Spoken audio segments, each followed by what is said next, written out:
the toss, electing to take the football first.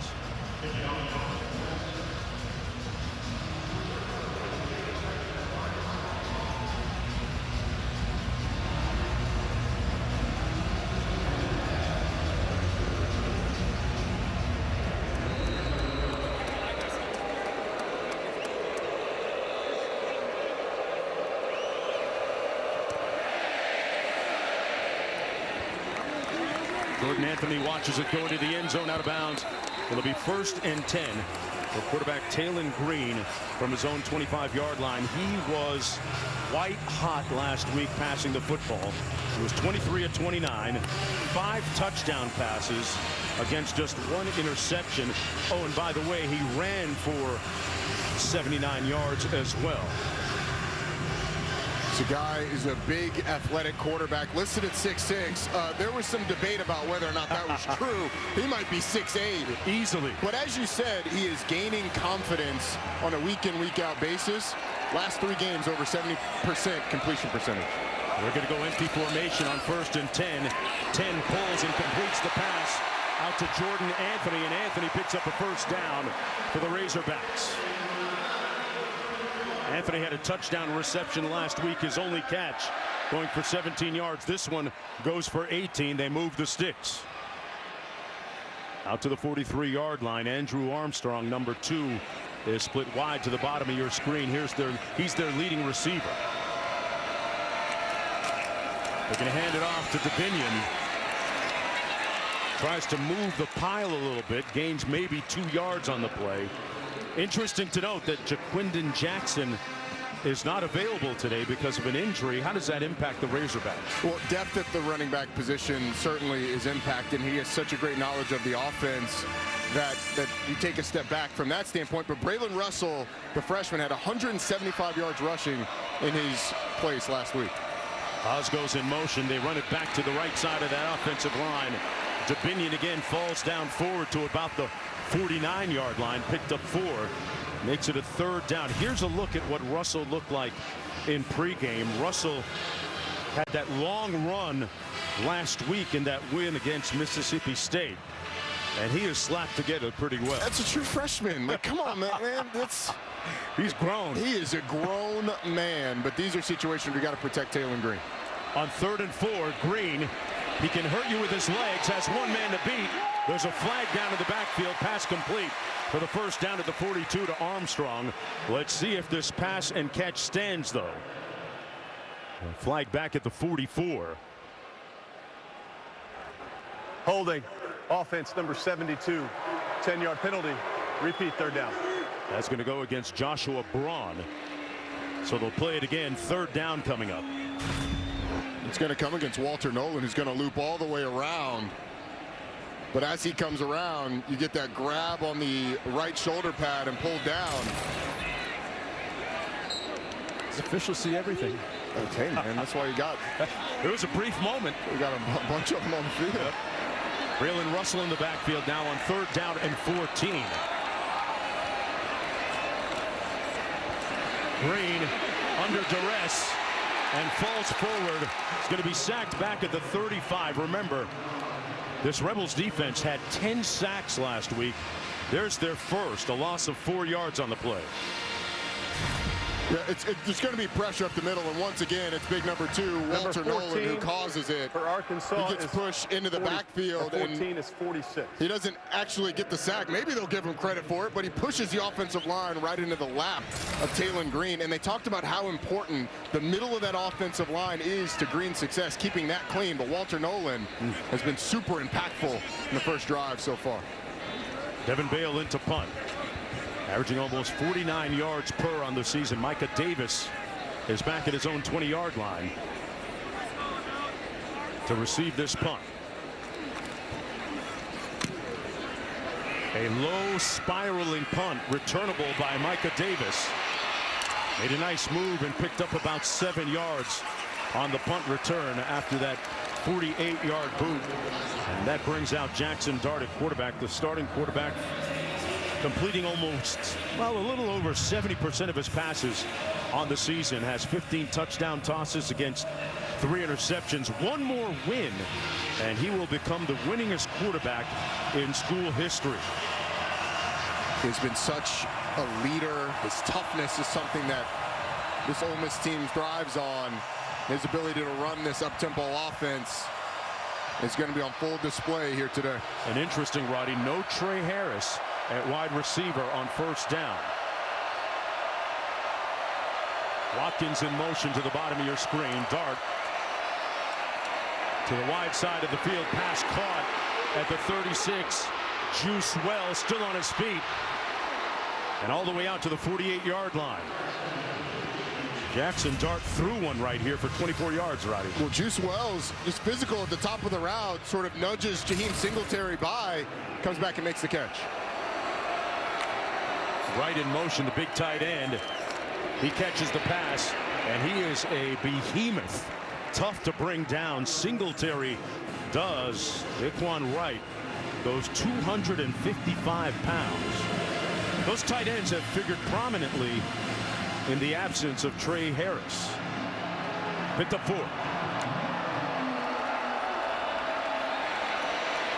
Dart down the sidelines. Incomplete, and that's a flag. Wright was the intended receiver working against Singletary.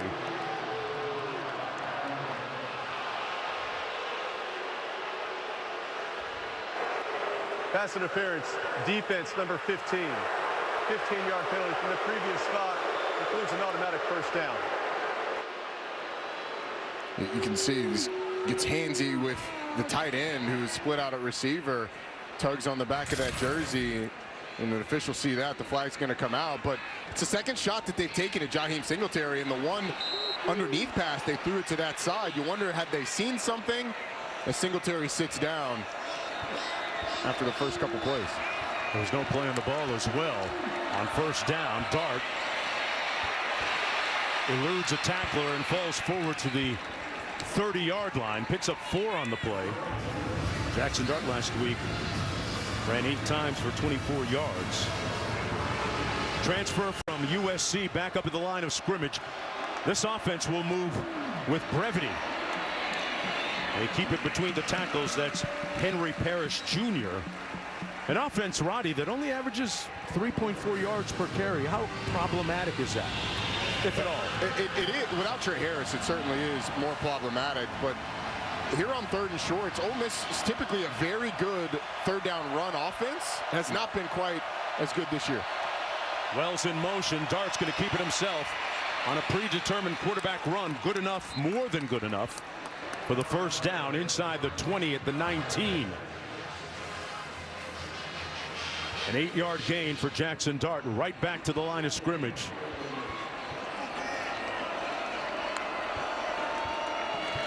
Out of the backfield, complete to Parrish. Looking for a block on the edge. He's going to be pushed out of bounds for a gain of about 3 on the play. Fans were a little upset. It looked like Caden Lee had a bit of a grab on Danico Slaughter. From the 16, 2nd and 7. Still no Trey Harris. Dart on another predetermined quarterback run.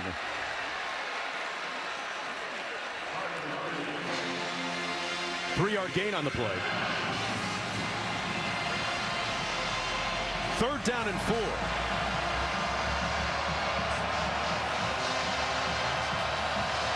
Well split to the bottom of your screen. Parrish in the backfield. Now he motions out into the end zone. Wells, touchdown. We have a flag down on the play, though, and it's going to come back. He was working against Marquise Robinson. Pass interference, offense number 3. 15-yard penalty from the previous spot. Who's 3rd down? It was tough to see it on that replay, but Juice Wells does grab Marquise Robinson and sling him by. That's where the flag comes out. But Juice Wells was phenomenal at South Carolina 2 years ago. Banged up last year and hadn't really emerged, but it looks like he's taking over that Trey Harris role this week. They're going to need him on plays like this, 3rd and long.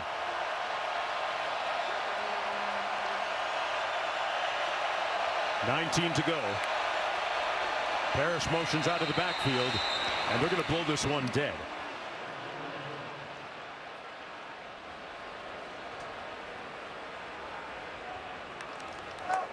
Offside. Defense, number 40, unabated to the quarterback. 5-yard penalty, remains 3rd down. That's Landon Jackson, one of their best pass rushers up front. Last year received a mid-round NFL evaluation, decided to come back to school. 3rd and 14 now. Parrish in the backfield.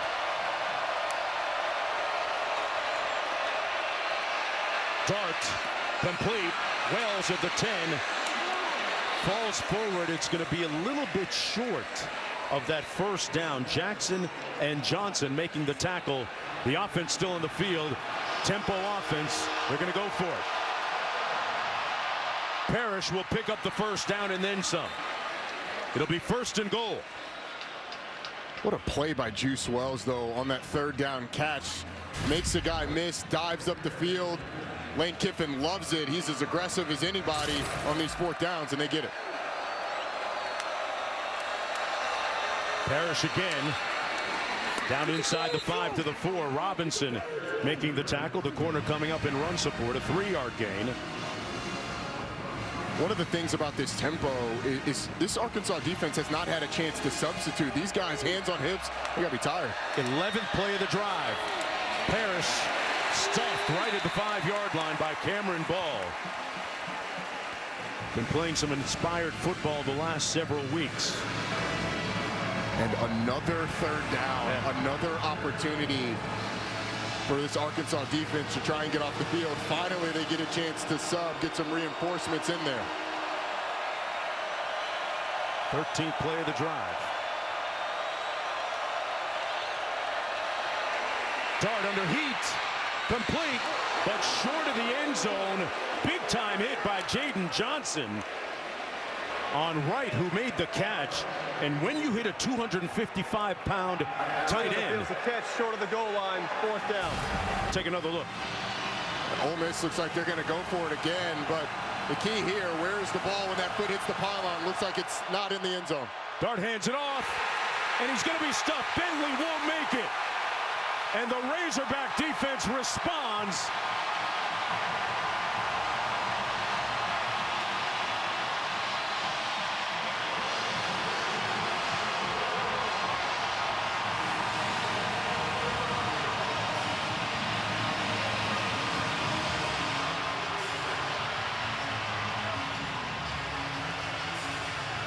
The defense impregnable and impervious on this opening drive when it counted most, to the consternation of Lane Kiffin. Back after this. After his team getting stuffed at the goal line on 4th down. Razorbacks take over, 1st and 10. Green hands it off. Nolan right there to make the tackle on Braylon Russell. Let's take another look at that big play defensively.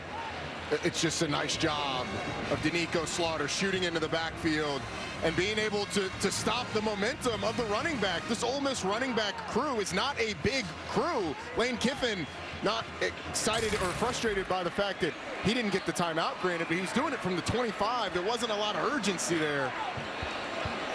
2nd down, Taylon Green. Wisely throws it over the head of his intended receiver. J.J. Pegues with good pressure there. Incomplete pass. Number 6 was in the area. 3rd down. Catania was in the area. This is a dangerous situation for Arkansas. They tried to run the ball. You got penetration by Walter Nolan, almost a safety. Tried to throw the ball, pressure. They've already had one holding call. Holding call in the end zone is a safety. They got to watch out here. Line of scrimmage play going to be paramount. They come with some pressure. Green sacked, fumbled. It's loose. Rebels still loose. Jared Ivey was there. Touchdown. A fumble, scoop, and score. Jared Ivey. Fumble recovered by the defense. Touchdown.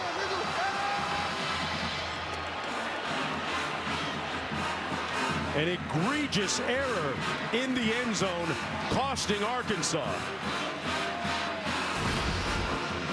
It's going to come right at you. TJ Daugherty comes around the corner. There's poor ball security by Taylon Green, and then Jared Ivey has a shot at it. It's still out. Taron Perkins has a shot at it. I don't know who ends up coming up with it, but it's called an Ole Miss touchdown. I don't know who with Ole Miss ended up recovering it. As I said, Arkansas had flirted with disaster the 2 plays previous. Line of scrimmage play, as we underscored a moment ago, going to be very paramount here today.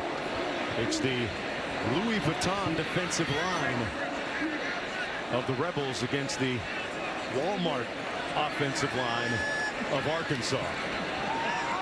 Let's see who wins that battle ultimately. The early edge going to the University of Mississippi. Up 7-0. So they find defensive atonement after the offense failed to punch it in on 4th and goal. Turnovers have been the bane of that Arkansas offense all season long, and it comes up again. Back right after this. Is presented by Tyson Brand. Always been Tyson. And in part by Progressive Insurance. Round out your protection with life, phone, and pet health insurance. Look at the Senior Walk, consisting of miles of campus sidewalks engraved, if you take a closer look there, with the names of more than 200,000 University of Arkansas graduates dating back to the first class 1876.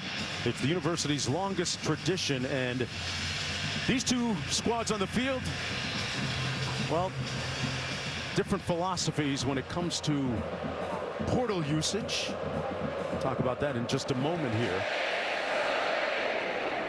Arkansas will start off 1st and 10 from its own 25. Let's check in with Matt Berry back in the studio. Matt, what's up? Jonesy, good afternoon. Happy College Football Saturday. Fairfield by Marriott Studio Update. You know it's Miami's year when something like this happens. Cam Ward looks like he's going to get sacked about 4 times. Finds his way out of it. Throws it deep. The intended receiver has the ball tipped away. Xavier Restrepo, right place, right time. 7-0 Hurricanes in the Manny Diaz Revenge Bowl. Manny's dad, the former mayor of city of Miami. I think he still has friends in high places. 1st and 10, Green comes back with a completion to Armstrong. Nice catch and run out near midfield at about the 47-yard line. Prior to the game, we had a chance to chat with Coach Pittman.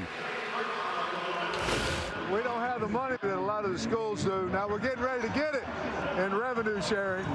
We don't have the money, so we went blue light special a little bit with our old line, and from what I understand, they went Louis Vuitton over there. Hey man, sometimes the blue light specials get it done. Sometimes you want to dress it up a little bit and go LV, you know. Yeah. Louis. Ball start. Offense number 55. 5-yard penalty. 1st down. And look, what he's referring to, that the defensive line for Ole Miss, guys like Walter Nolan transferring over from Texas A&M. Princely Umamielen was Florida's leading sacker from a year ago. He's now on this team at Ole Miss. The guys that he went and got, San Jose State, Tennessee. They're not hurting your pockets quite as much. Green hurting the defense on that nice sprint up the middle. So it's going to be interesting to see this offensive line and how they block that incredibly talented defensive front. We've seen it a couple of times. They've struggled. They struggled back deep in their own territory, but Taylon Green's legs in the run game can really help even that out by holding one of those defenders without blocking them. A quick look at Ramon Manelli. A moment ago, 2nd down and 1. Green keeps it. Still on his feet all the way down. The ball comes loose again. He might have been down. And Green is hurt. Green is slow to get up. Really on the field as the runner was down prior to losing possession. Timeout. 14-yard gain. He was down prior to the fumble. But looking at that stark image on your screen right now, we're guessing that Malachi Singleton might be taking the next snap for this Razorback offense. Green being attended to by the athletic training staff. We're going to take a short break and come right back. Welcome back, everyone, to Fayetteville. Here's how quarterback Taylen Green was shaken up a moment ago. Right there, his left leg getting twisted up underneath Xavier Harris, who made the tackle on him. And right now we have Malachi Singleton in at quarterback. The last time we saw Singleton, he came in for Green in relief in that upset of Tennessee and did a very poised job of leading them to victory. Right, he did. He kept it on the tracks, and then when they needed a drive to go win it, he got them down close enough where Tennessee was forced to let them score, let Malachi Singleton score. He brings the running aspect that Taylen Green does. The question is, can he throw the ball enough to threaten this Ole Miss defense?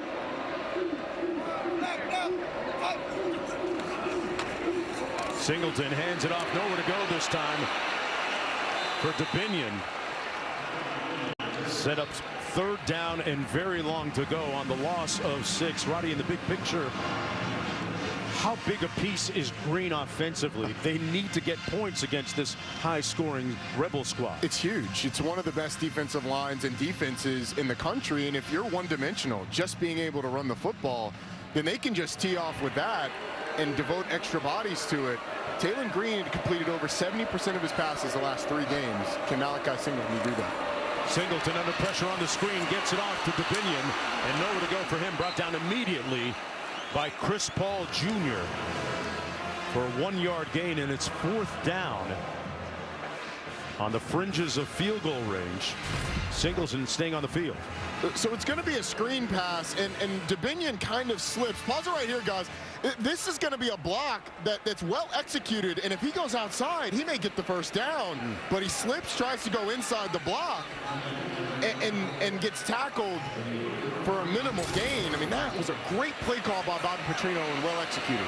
Matthew Shipley comes in to attempt this field goal from 55 yards out. His career long is 51. From the left hash, gets it up in the air. Got it! He gave it a ride.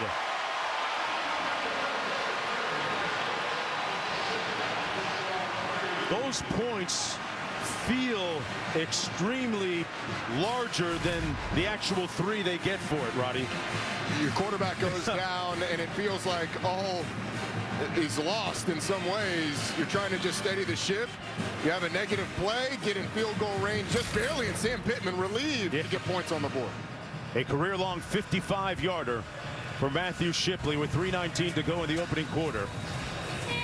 Folks, here's our Week 10 SEC Network football lineup. It begins today at 12:45 Eastern with Vandy and Auburn. Oklahoma hosts Maine on SEC Network Plus and ESPN Plus. Then at 4:15, Mississippi State hosts UMass. And we cap the night with the 112th border battle between Kentucky and number 7 Tennessee at 7:45. Each game is also available on the ESPN app. You can watch the game anywhere. Tennessee has a border battle with a lot of different teams because it borders like a lot of states. And all of them have schools in the SEC. How about that? Like. So Arkansas cashes out. Get a career-long 55-yarder by Matthew Shipley, but hanging in the balance right now, the health and fitness of their starting quarterback, Taylen Green. It'll be 1st and 10 from the 25. Let's check in with the studio. All right, Jonesy, Ohio State is in a hole. First possession, Penn State gets the field goal, then Will Howard pick 6 by Zion Tracy, and Happy Valley got loud. 10-0 Nittany Lions. Plus, after a Duke turnover, Cam McCormick catches it from Cam Ward. 14-0 Hurricanes early in the first quarter. 1st and 10 from the 25-yard line. Henry Parrish in the backfield.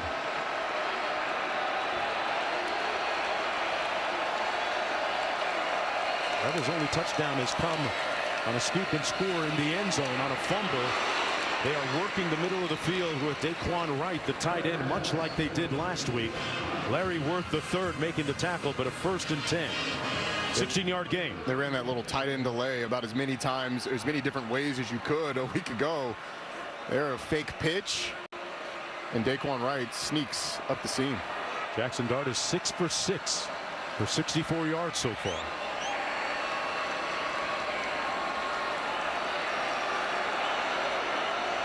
Play clock at 12. There's a look at Taylen Green out of the tent. Got a flag down on the play.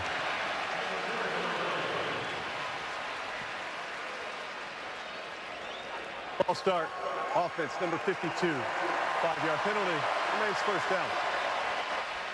Green trying to jog on the sidelines. Q, what do you see? Taylen Green is back out of the medical tent. He's got both ankles taped. He's now jogging very casually. He's actually got his hand on his behind his right knee as if he may have suffered a hyperextension as well. But originally I thought it was an ankle. Not sure what it is. He's not looking very good right now though, Mark. Mobility a big part of his game. Jackson Dart showing mobility there. Into traffic, incomplete. Intended for the tight end. Daquan Wright, Caden Lee, number 19. TJ Metcalf there in defense. That's his first incompletion of the game. And Taylen Green was trying to warm it up on the sideline, trying to get the approval of the training staff. Either way, if his legs are hindered when he comes back, how much and how effective will he be if he has to run and if they need him to run, both in the quarterback run game and the scramble game. 2nd and 15. And another flag down on the field. Disconcerting signals. Number 17 of the defense was clapping. 5-yard penalty. 2nd down. Oh, man. So disconcerting. You don't see that one every Saturday, right? Especially not from a corner. Well, defenses are trained, hey, you can't clap, but clapping is sort of a natural reaction when you're trying to get someone's attention. Hudson Clark's a corner trying to get somebody's attention. He's clapping and gets flagged. I don't love that the offense has a monopoly on claps, but so many of them use clapping as part of their signals that I understand why it's a rule. 2nd and 10.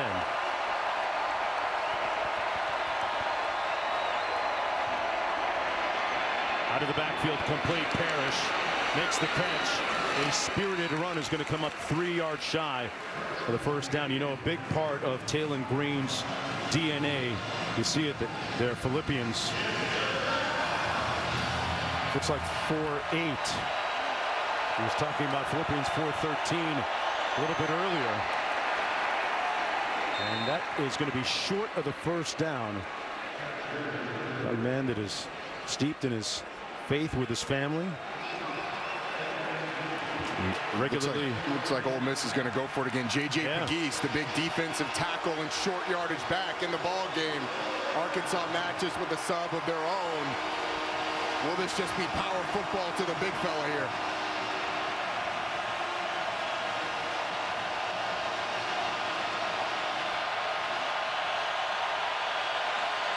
He is the jumbo package. The singular behemoth force in the backfield. Does it again. Gets the first down. Giving you flashbacks of the fridge. I'm just always impressed. Watch this cut behind the line of scrimmage. Too, right? Oh, Good yeah, catch. he's got hands. Snap was a little bit off and high. Oh, look, that is, if you were to design the male figure in a lab, it's going to look like J.J. Pegues. First down and 10. They move the chains down to the 48. Dart taking a shot on the post. A flag down. Incomplete. There was a little bumping going on with TJ Metcalf and Jordan Watkins. That's the 6th penalty of the game. Pass interference. Defense number 18. 15-yard penalty from the previous spot. Includes an automatic first down. You get a big tug on the jersey of Jordan Watkins. But I'll tell you what, up front, Ole Miss has had a really tough time blocking Landon Jackson. He has been an absolute terror with very little to show for it so far other than making Jackson Dart move around in the pocket. Parrish motions a high snap. Dart recovers it And it's incomplete. So the Rebels implode on that play, intended for Jordan Watkins. It'll be 2nd down and 10 with 34 seconds to go in the opening quarter. Could have been catastrophic. A good poise by Jackson Dart. As you see Reese McIntyre, the center, tapping his chest saying, "That was me." And on the back part of that play, you know who was there to give Jackson Dart a "Hey, how you doing"? Who's that? It was Landon Jackson.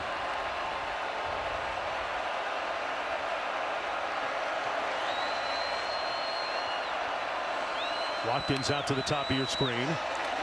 Dart comes back to the other side of the field. Incomplete, no flag intended for Juice Wells. Marquise Robinson there in defense. They've thrown at him several times today. This was, check this out, Lane Kiffin catches that football and then in frustration, disgust, slings it down the field. Another 3rd down for his offense, though. Nice tight spiral, Coach. It was a tight spiral. Nice scowl, too. 3rd and 10. Jackson jumping off sides. Pass complete to the tight end right. With the right moves inside the 10. Offside. Defense number 40 was in the neutral zone at the snap. The penalty has declined. Result of the play is a 1st down. On the edge of your screen, Landon Jackson clearly across. It's the 2nd time he jumped, and then the defense kind of felt like, it looked like they felt like the play was going to be blown dead, but he wasn't unabated to the quarterback, so he let the play out, and they give up a big pass play down the field. 1st and goal. They were inside the red zone last time and were unable to score on 4th and short. Dart on the predetermined quarterback run, nowhere to go. He's going to lose a yard. Sorey Jr. making the tackle on the play. Had a big week last week in their win against Mississippi State, an interception, 11 tackles, and that's going to do it for the first 15 minutes of play. The first quarter. On the first Saturday in November. Lane Kiffin squad looking for its 7th win of the season. And do you think that he's emotionally invested? He is, and then some. On ESPN here at Reynolds Stadium a moment ago, Lane Kiffin in disgust throws the football down the sidelines. Who was he throwing to? Well, another official who was coming in a little bit high and hot, Roddy. I'll give him a break on that. I feel judge like it hit your hands. You gotta come down with that. Started the 2nd quarter. Dart gets it out to the tight end right. Eluded one tackler down to the 4-yard line. Dabaye making the tackle on the 7-yard gain. It'll be 3rd down and goal. Remember, Rebels went for it last time. Curious if we'll see Taylon Green the next offensive series for Arkansas. Wide open room service right.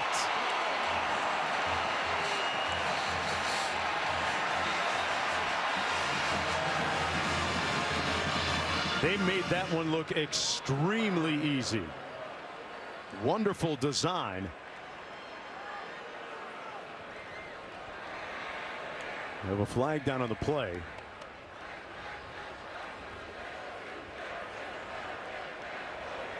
Result of play is a touchdown. After the play, unsportsmanlike conduct.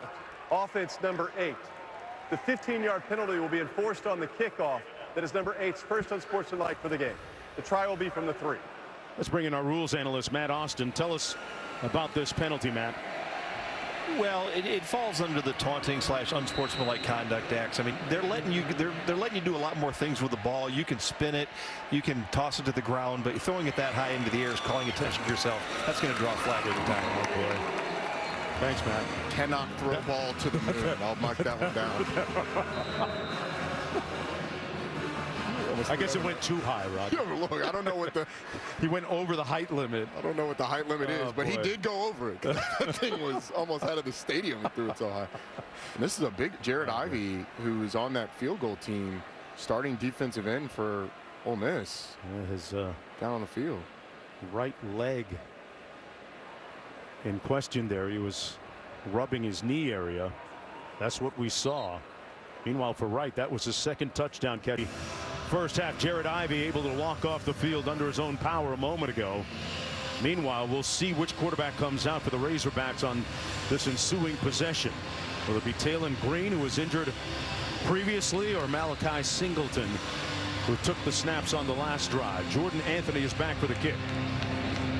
Anthony perched at his own 13-yard line. After the unsportsmanlike penalty, they'll kick off from the 20. And a fair catch called. Let's check in back with the studio. Matt Berry, what's good?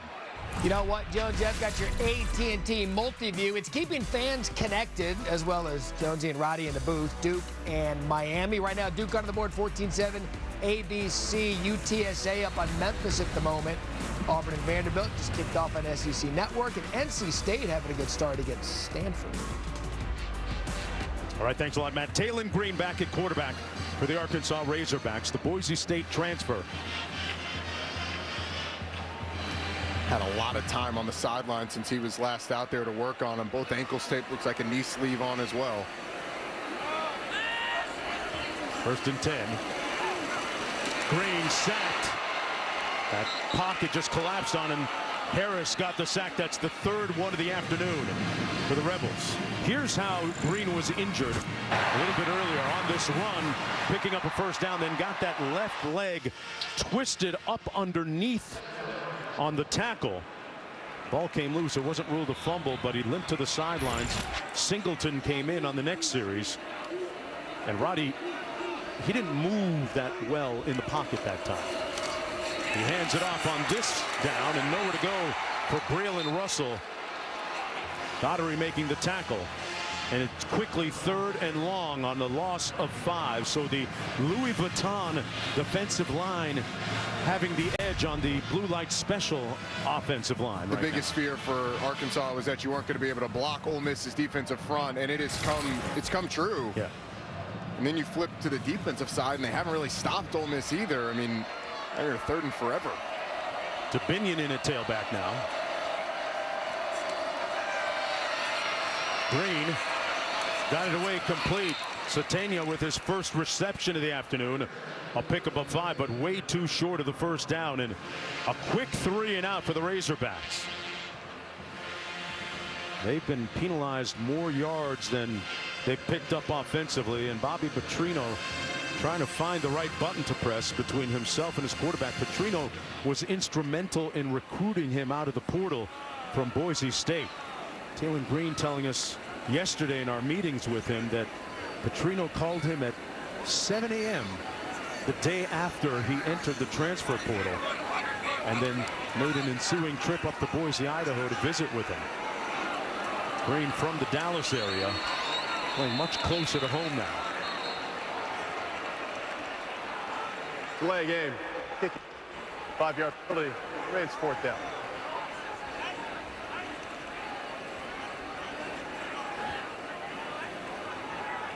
Update that graphic on penalty yardage. Yeah.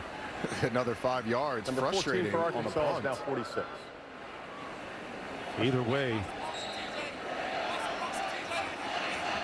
Rebels offense is going to have good field position after this punt.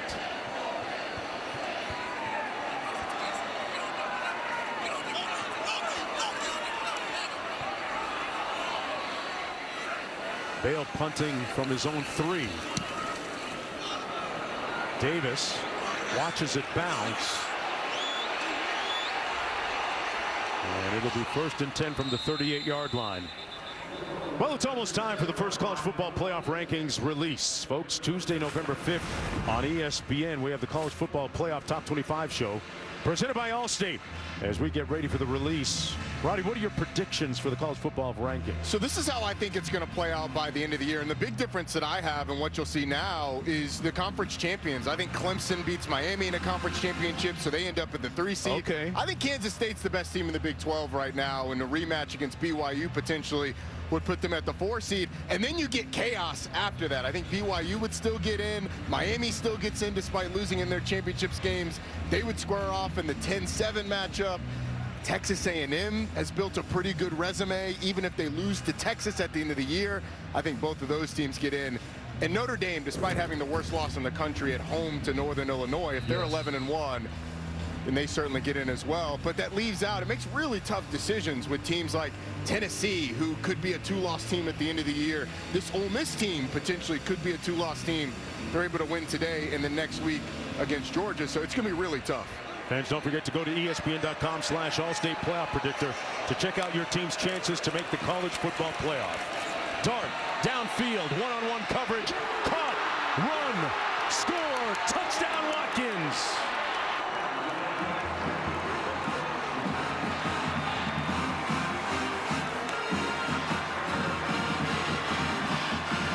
Did his little thriller dance afterwards, and he gave some thrills to his teammates and coaches. 62 yards in all for Jordan Watkins. They have tried to pick on these Arkansas corners all day long, and Marquise Robinson just not in good enough position to make a play when he turns around. How about that? Yeah, that's a thrill. Hey man, he moonwalked all over the DBs there. It's 21-3 with 12:10 to go. Yeah, I guess we're still close enough to Halloween where he can do the thriller dance. Watkins, shake a little something. Back after this. Right at my feet. What would you dress them up as? That's the big question. My color analyst. There you go.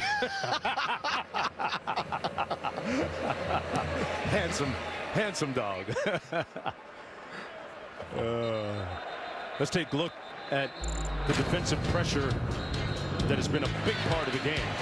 It's been consistent. That J.J. Pegues getting into the backfield. Walter Nolan has been an absolute terror. The pressure up the middle has been there. That T.J. Daugherty coming off the corner to create the strip sack, which ended up being a touchdown. But this Arkansas offensive line has had a really tough time keeping Taylen Green clean in the pocket. And the question is, how well does he move with that leg injury from earlier? Dubinion in the backfield. In the pistol, hands it off to Dubinion over the right side of the offensive line, and stopped up at about the 26 by Chris Paul Jr. Again, let's go down to Q and a little puppy love. What's up there? Yeah, Mark, just to finish up on that puppy parade at one of the local sororities, our guy BMAC doing yeoman's-like work. Okay. Filming that segment. But the hard part is to get the dogs actually in their costume. My dog Millie refused to wear the Batman costume. We had to put her in angel wings, and she got third place in our local contest. Third, okay. Got on the podium. Green under pressure again. Ivy again in pursuit and brings him down for a loss of about a yard on the play. And Ivy favoring that right knee. He had some company with Perkins as well, who had 4 sacks last week. Jared Ivey's going to come from this left side, and right up the middle is going to be able to get pressure. It's been constant, and it's been the twists and the stunts that have flummoxed this offensive line, but it's also just been straight up rushes like the ones you'll see here. 3rd and 7. Green with a little bit of time, incomplete at the 37, intended for Broden, and it was broken up nicely by Amos. So another quick 3 and out for the Razorbacks offensively. The Rebels in control here in the second quarter, 21-3. And boy, Bobby Petrino, who is the quarterback whisperer of all time, looking for some solutions, and the evolution of communication between those two has really come a long way from week 1 to where it is now. But it's going to have to take an exponential leap in this game the way things are going. And they're going to have to rely on that defense to get some stops as well. Punt bounces at about the 29, and then it'll be fielded at the 32, 1st and 10 from there after the 40-yard punt. Now let's take a look at today's road test, brought to you by Goodyear. Tough times here in Fayetteville for the Rebels. They've lost their last 5 games here.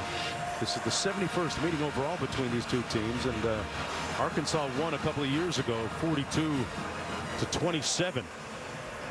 And you'd have to go back to 08 to find the last time that University of Mississippi won here.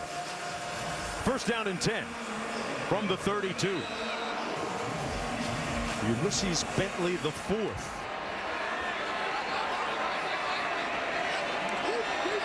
If you're running back and your surname is Bentley, you know you can ball, right? Yeah, you have to be able to, I feel like.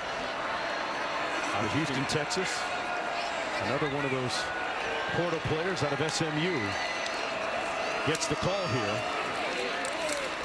Never got out of first gear. Stopped up by Sori Jr. It'll be second down and about 9 to go. Interesting switch on this drive by Travis Williams, Arkansas's defensive coordinator, going with a 3-down look with 3 safeties. It's the defense they played against Tennessee in that upset win here.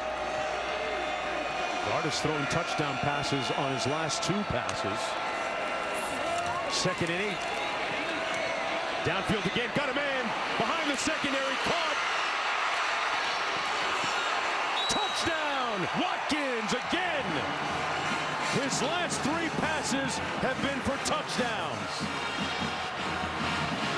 He cribs another one. That one going for 66.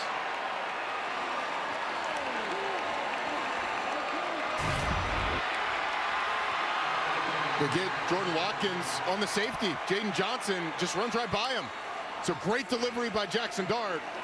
And then Watkins finishes it in the end zone. Great look from the pylon cam. Got into the end zone with room to spare.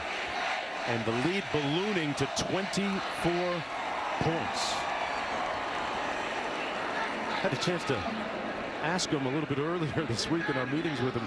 I like to ask players, when you hit play on your playlist on your phone right now, what song comes up? Folks, you'll never guess what Jordan Watkins told us. Milli Vanilli, which I'm told by our guy Q is a big TikTok comeback song right now. Yeah, Q, big TikTok guy. He's all over it. It's like Watkins was all over them DBs. 10:07 to go, and this one feels like it's getting away from Arkansas.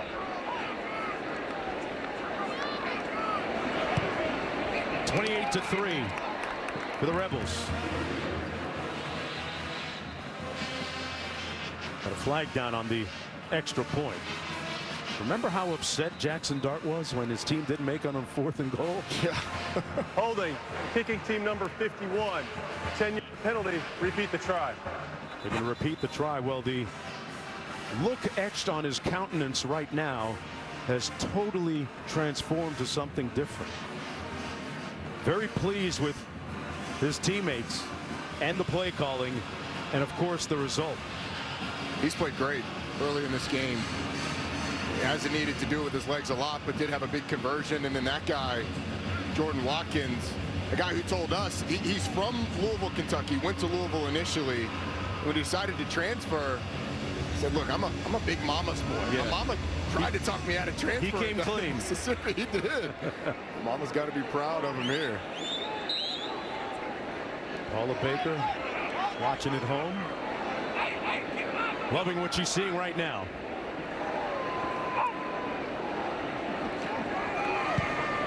Extra point good again. When we had a chance to ask Jordan who his hero was, he has a heroine. His mom. 2-hour show from Arrowhead Stadium, both on ESPN and the app. Our Week 9 Monday Night Football matchup has the Chiefs hosting the Buccaneers. Kansas City undefeated. 8 Eastern on ABC, ESPN, ESPN Deportes with Peyton and Eli once again on ESPN2. It'll be 1st and 10 for the Razorbacks from their own 25-yard line. How do they get some semblance of momentum here? The easiest formula. What is it? I mean, I would love to say block up front, but that's right. Easier said than done. Okay. I think you obviously need something good to happen, a chunk play if you can. So maybe you're just at the point where you try and find a matchup, take a shot down the field to see if you can get a completion to an Andrew Armstrong. Well, the last 3 completions have all gone for touchdowns for Jackson Dart. Green has thrown 3 incompletions. You saw it on the graphic a moment ago. 1st and 10. Green with the waggle action. Pass complete to the tight end. Haas, Luke Haas, out of Bixby, Oklahoma, pushed out of bounds by Trey Washington. Picked up 9 yards on the play. Under 10 minutes to go in the opening half. Arkansas looking to become bowl eligible with a potential win here today. And their 6th victory. It would be their 4th bowl eligibility season in the last 5 years. But tough sledding ahead. 2nd down and 1. Green going to try and do it himself and falls down behind the line of scrimmage. He'll lose a yard, and he isn't moving well. He's trying to gut it out. And I think in a straight line, you are probably okay. But it's when you try and make those sharp cuts that there's certain angles that your leg is going to have to apply pressure to the ground that probably bothers him a little bit. But 3rd down and 2 coming up.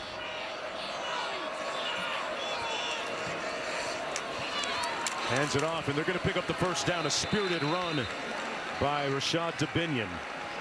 And they move the chains. Under 9 minutes to go. There's a look at the menu coming up for Arkansas, and the one that they've been through already. And the Oklahoma State game is the one that stands out. Ranked at the time, but obviously Oklahoma State has not proven to be that team. The rest of the schedule, all those teams pretty darn good. That 6th win is not going to come easily. Green pulls complete. Armstrong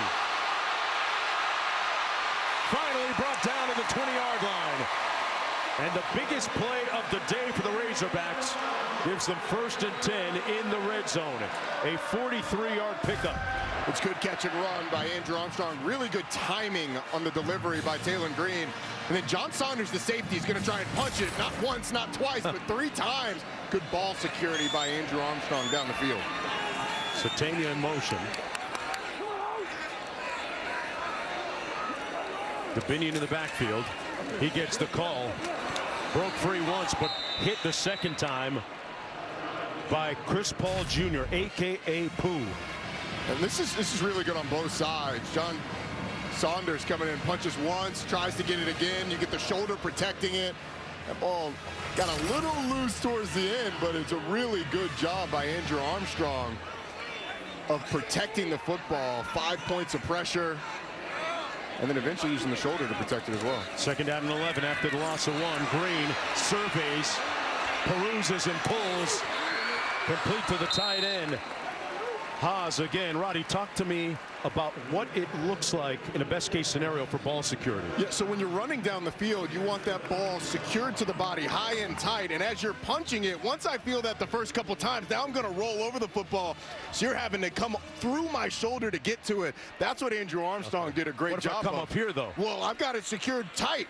You're not getting it because I got that nose of the ball covered, so it's not coming out this way, not coming out that way. You've been working out. I tried to. On the handoff. In the gym yesterday.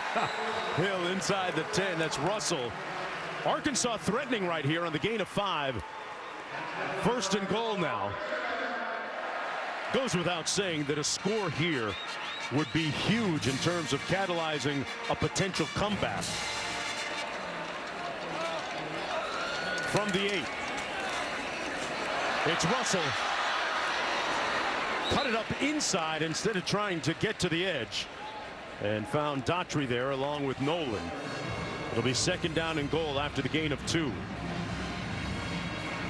You said it. A score here would be huge. And if you're Arkansas, looks like Braylon Russell limping a bit. If you're Arkansas, you're thinking, all right, we got to get a touchdown here and a stop. And then you get another touchdown and it gets interesting going into half. 3 receivers out to the bottom of your screen. Armstrong split wide.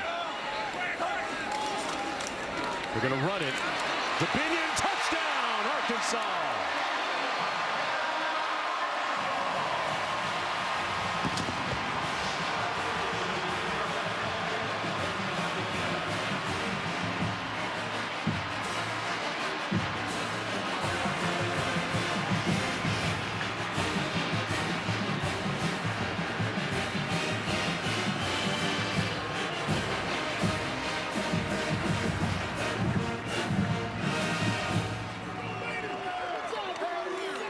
Taylon Green and the Razorbacks getting their 1st touchdown of the afternoon with 5:50 to go in the opening half. Big play to Armstrong put them in position for this touchdown. It's really good by this offensive line. The pullers coming from the backside. You're going to get a couple of guys, a kick out block here, a wrap up, and then DeBinion's just going to go straight through. Really nicely executed as the offensive line collapses it down. You get those two pullers finding their blocks, hat on a hat. Really well executed by Arkansas. And finally, a call to Hogs after the touchdown. 9 plays, 75 yards on the drive, using up 4:17 on the clock. And a little bit of hope now for the Razorbacks with 5:50 to go in the opening half. And what'd you make of Green on that touchdown drive? Well, the big play was huge to Andrew Armstrong, and there was really good timing on that. He hit his back foot, delivered the football, read it well. It didn't look like he was moving quite as well as he was early in the game, but I thought his poise and delivery during that drive was excellent.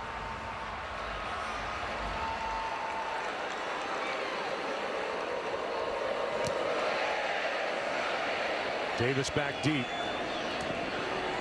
Calls for the fair catch.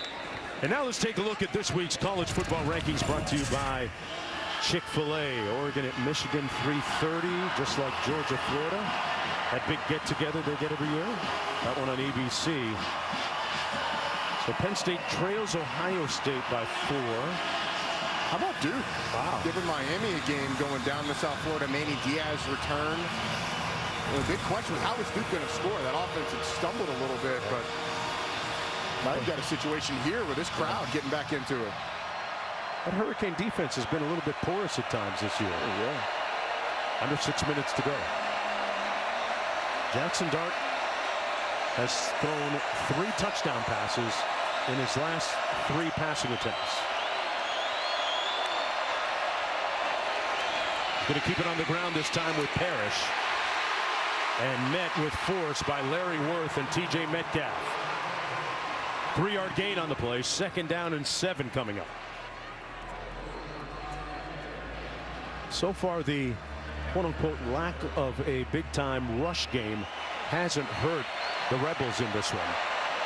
They came in averaging over 3.4 yards per carry in the bottom third of the SEC. Toss into the boundary. Parrish couldn't turn the corner. Going to set up a 3rd down and about 3 to go.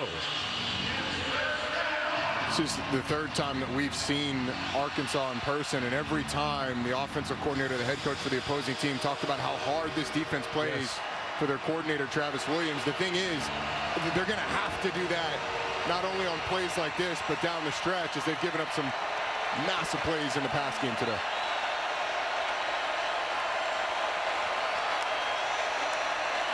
Some pressure coming, got it off, caught, complete to Mr. Utility Man, Daquan Wright. Another catch, this one going for 17 yards. He has been profound in his ubiquity all over the field today, having a huge impact.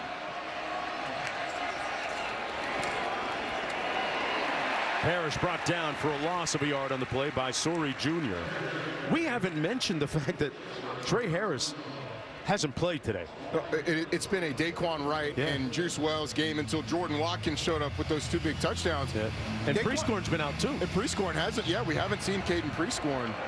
But Daquan Wright had 8 catches coming into this game. He's 7th so far today.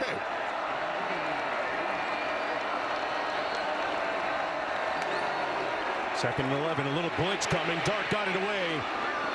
And for the first time in 4 passes, he hasn't thrown a touchdown. What about that? Good pressure up front by Eric Gregory.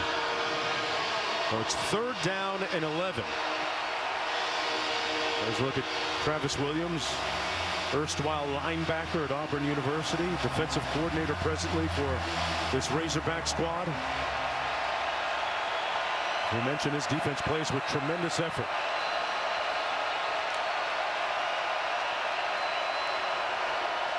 Arkansas did well to stay onside. Ole Miss had gotten them jumping a couple of times on 3rd down so far. Blitz coming. Dart got it away. Incomplete. They brought some smoke for Jackson Dart. And they force a 4th down and long. So I guess the punting unit would come in or not. It's Lane Kiffin after all. You got to keep the offense on the field. You got to punt this one. Or not. Travis Williams, though, it felt like he decided on that drive, hey, look, if we're going to go down, we're going to go down, bringing pressure, and effective on that last play. First punt of the day for the Rebels. Number 33 is in. That one caroms out to the back of the end zone. It'll be first down coming back the other way for the Razorbacks. Hey, there's the Taco Bell Live Más student section. Folks, all season long, student sections across the country are competing to be the Taco Bell Live Más student section of the year. Download the Taco Bell app to learn more. That's what she's doing right now. Yeah, she's trying to download the Taco Bell app, or she's trying to order the thing that we have smelled and seen the most here, which is bacon. Hey, man, the pig never did anything to me, man. I'll eat me some pork. First and 10. Right now, it's that Arkansas defense getting cooked, though. They trail 28-10. Green has time. Almost picked off at the 40-yard line. Chris Paul Jr. Talk about making an impact all over the field, sideline to sideline. The Arkansas transfer still has friends on the other side of the field, and there's one of them. Tusk, I'm sure happy to welcome Paul back, although happy to see the former Arkansas linebacker drop that interception. Green, you would think that he would get down safely, which he does. They spotted at the 33. That's going to be enough for first down. Pickup of 12 yards on the play. It just opens up. I mean, you're going to see a massive hole on the right side of your screen, and then Taylen Green right through there. He will take that 10 times out of 10. Everybody drop back in coverage, and he's able to get a nice game.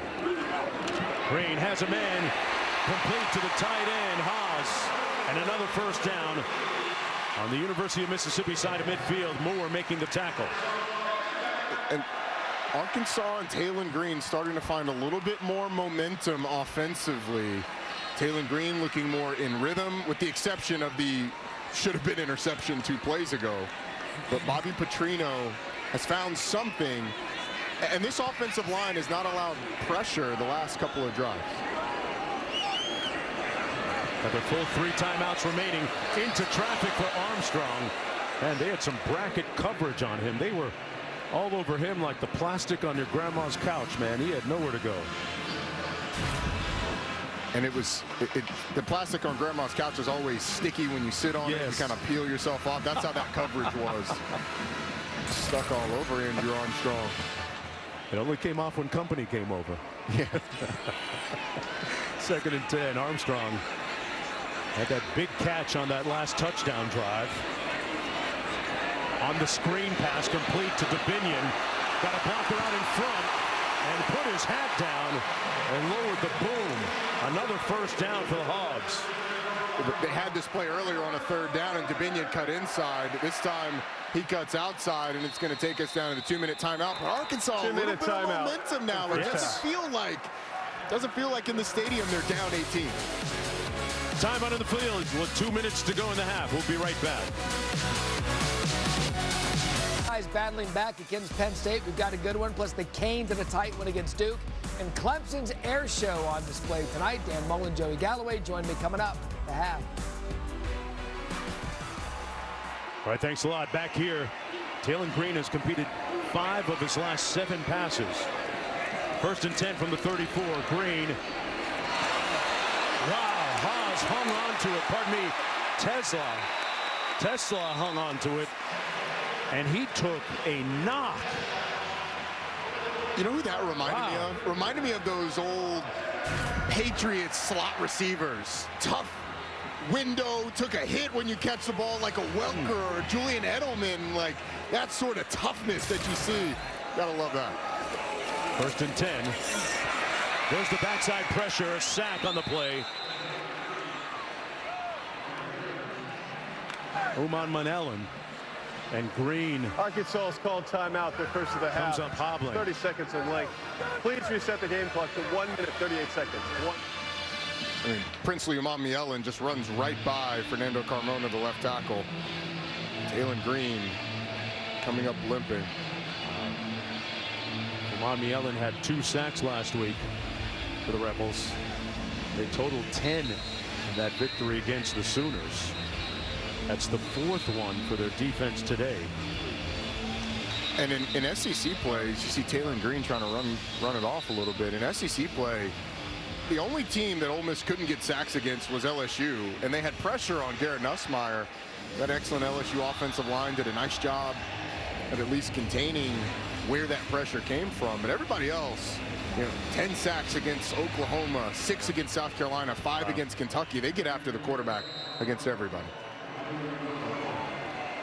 Have to have a quarterback that can move around a little bit. Taylen Green, a former high school hooper.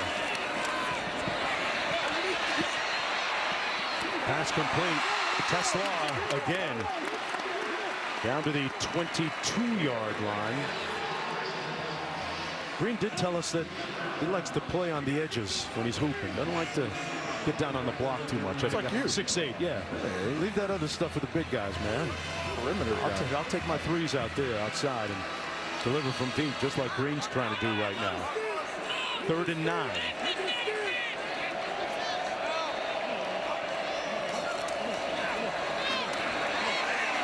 Green sacked, and a flag down. Green down at the 28. Perkins, which might be the 5th sack of the afternoon for the Rebels.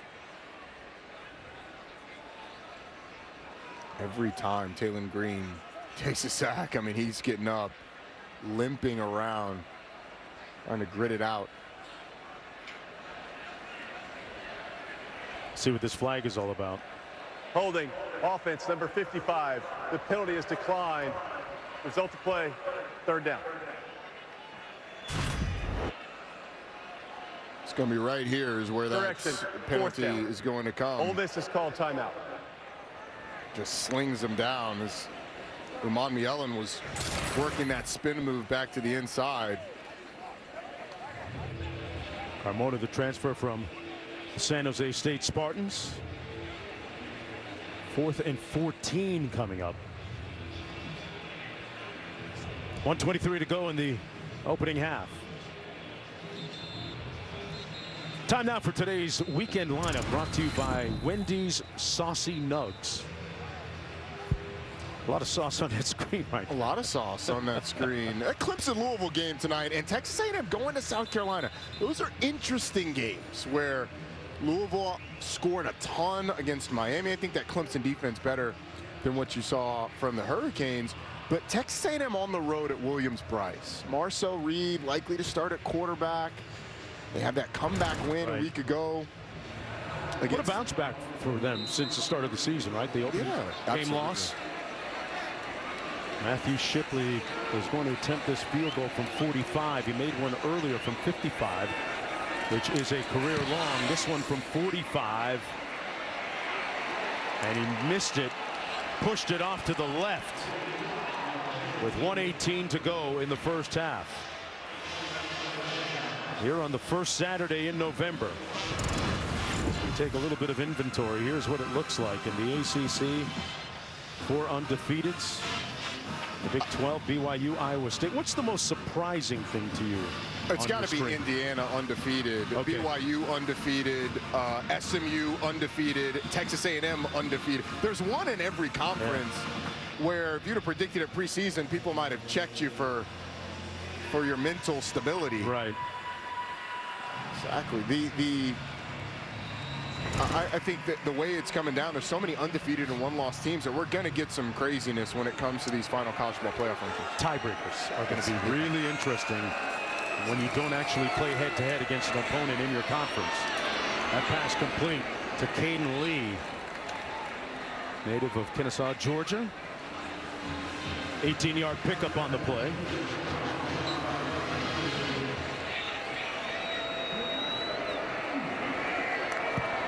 First and 10 from the 45. Dart throws a rope complete for about a 9-yard gain to Caden Lee again.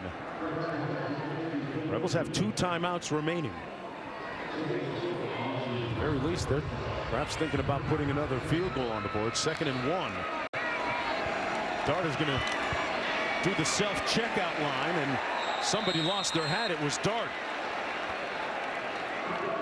So he will have to come out for a play. Really on the field is a first down. Timeout. Number 2 lost his helmet. The game for 1 play. So we have a timeout on the field. Thought we heard a timeout. I think it was a timeout to allow Jackson Dart to get off the field. It looks like it's Austin Simmons that's going to come in for a play. Backup quarterback freshman out of Miami.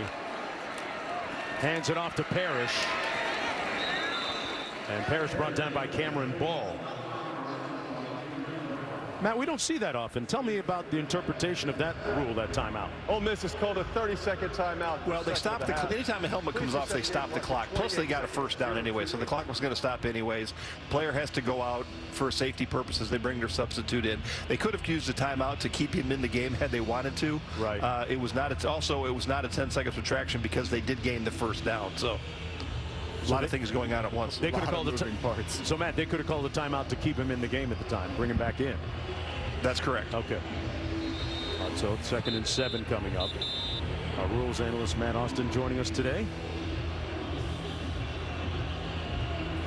It's interesting because I think if you have Jackson Dart in the game on that first down, if you were to use the timeout on the front end, you probably throw the ball there and the clock doesn't stop. But because you bring in Austin Simmons, you run the ball, and you have to use the timeout anyway. Yes.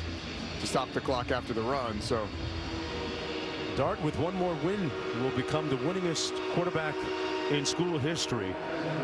Guy that transferred from USC when he hit the portal, and Lincoln Riley said that he was bringing a guy named Caleb Williams to USC with him. And more linen on the field. Ball start. Offense number 65. 5-yard penalty. It remains 2nd down. Dart said that he didn't feel the connection with the USC staff and head coach Lincoln Riley and some of the ensuing conversations. So he decided to transfer and decided on Oxford, Mississippi. I think it's been a win-win on both sides. 2nd and 12.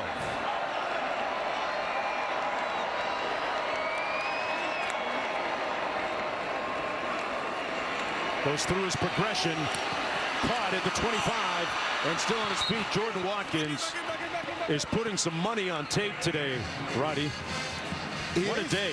And if Danico Slaughter finds the ball as he's sprinting back, I think he might have had a shot certainly to knock it down, maybe to intercept that pass. Nice delivery though by Jackson Dart. From the 20. 20 seconds to go. Dart gets it off open, out of bounds at the 7-yard line. Remix, repeat. It's Watkins again. Did it from the backfield that time. It looked like they had a 2-back set in the backfield, but Jordan Watkins was one of those and runs the running back flag.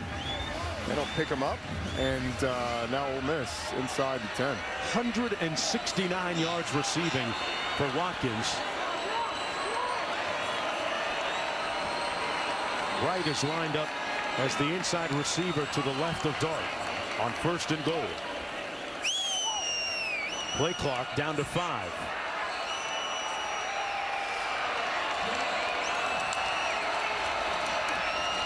They keep it on the ground. Parrish was met at about the 3 by Larry Worth, the 3rd. It'll be 2nd down and goal.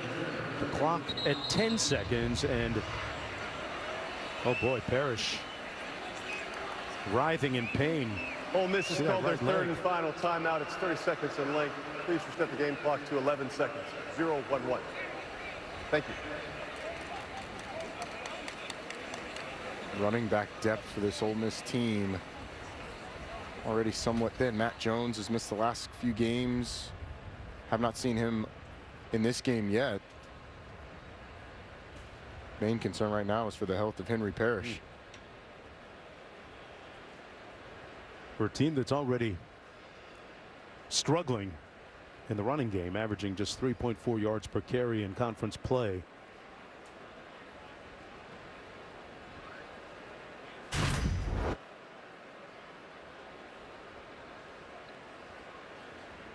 Oh, wow. Yeah, that left leg. Almost similar to Green getting shaken up a little bit earlier. Yeah. Taken down, the weight on that leg, rolled over it. It's a scary thing to happen to any ball carrier.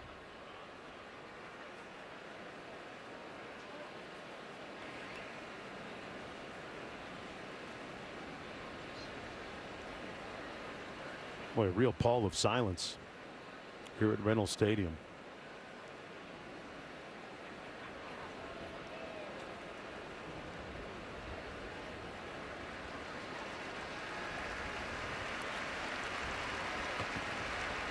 Henry Parrish Jr. is going to need some aid to get off the field. I'm not speculating here, but you can clearly see he's not able to put much, if any, weight on that left leg.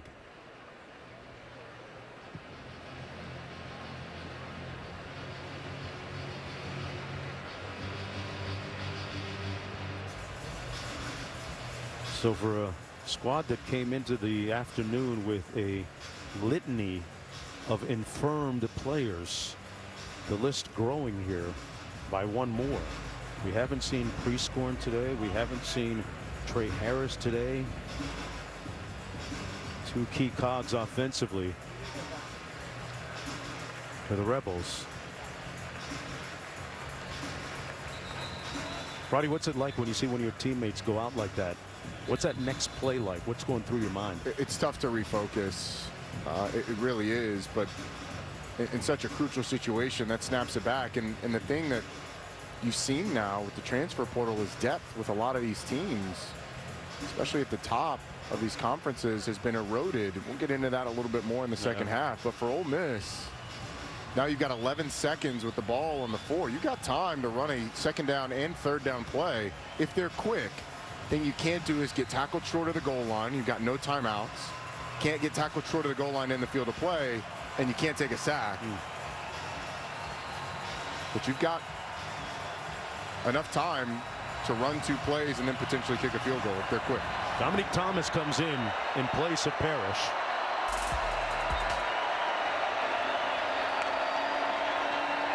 Dart into the end zone. Touchdown, Watkins. Number 3 on the afternoon. He is giving that secondary all kinds of work today.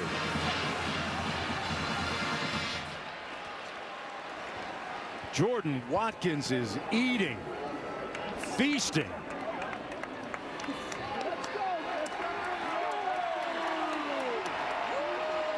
Eight plays, 73 yards, capped with another touchdown. The Rebels putting together an exemplary offensive display. And what do we have here? An alley-oop off the glass. Give it a 10. 35-10 for the Rebels. Jordan Watkins has been unbelievable today. Deep pass down the field against Marquise Robinson. Doesn't find the ball. Touchdown there. You had it one-on-one with a safety, runs right by him. Catches it for another touchdown. And most recently, they split him out one-on-one once again. Fade ball. Nice back shoulder. Got a cameraman down. Yeah. Hopefully he's okay. But Jordan Watkins put him to sleep. Oh. And he's giving them so much work that they've become employees right now. With 5 seconds to go. He's issuing 1099s at the end of the year. Oh, yeah, it looks that way, Roddy. 35-10. And that really speaks to the depth that the Rebels have at the receiver position, that they're missing Harris and Prieskorn today, and Watkins has stepped up. Lee has made a few catches. Wright at tight end has had himself a nice day. He's careering with 5 seconds to go. Just when it felt like the Razorbacks, after their previous touchdown, were starting to get a little bit of the momentum back on their side. It'll be 1st and 10 from their own 25-yard line. Razorbacks trying to become bowl eligible with that 6th victory. And it's proving to be pretty elusive here today. And the most points this Arkansas defense has given up all year was 39 in the loss to Oklahoma State. Remember, that one went into overtime. It's got 35 at half. Wow. Green's going to keep it on the ground and hand it off to Binion. And that's going to do it for the first half of play. That's the end of the first half. This inexorable University of Mississippi offense has dominated the first half. They have been imperious and dogmatic and automatic. Let's go back to the studio. Presented by Tyson Brand. This is the SEC on ESPN.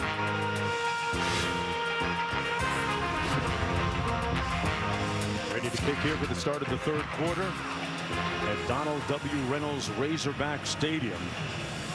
And Jackson Dart has put a muffler on what was once a very ebullient, raucous crowd at the start of the game. Rebels will have the ball first down and 10 from their own 25-yard line. Jackson Dart, Roddy, and Jordan Watkins have eviscerated this Arkansas defense. They have. It's simple, man. I mean, that's what it comes down to. Arkansas had a tough time blocking Ole Miss's defensive line, and Jordan Watkins and Jackson Dart have torn through him. Jackson Dart 18 of 23 on the day, 4 touchdowns. Here's the first one to Jordan Watkins. This is shot down the field, one-on-one coverage. They get him against a safety. Again, down the field, one-on-one coverage, touchdown, and back shoulder fade in the end zone. Jordan Watkins, 5 receptions, 172 yards, and a record tying for Ole Miss. 3 touchdowns receiving in a game. And the meter's still running. That's the scary part. This is Dominique Thomas. Henry Parrish, remember, number 21, the starting tailback at the beginning of the game, was injured late in the second quarter. Still awaiting a status update on his health. Second down and 6. Dart on the RPO. Boy, what a throw.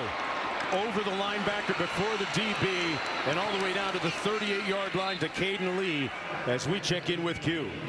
I think the story for Ole Miss today has been their readiness to play in light of this being a potential look-ahead game, a game on the road in Fayetteville where they haven't done well. No Trey Harris, no Nate Kalepo, their left guard.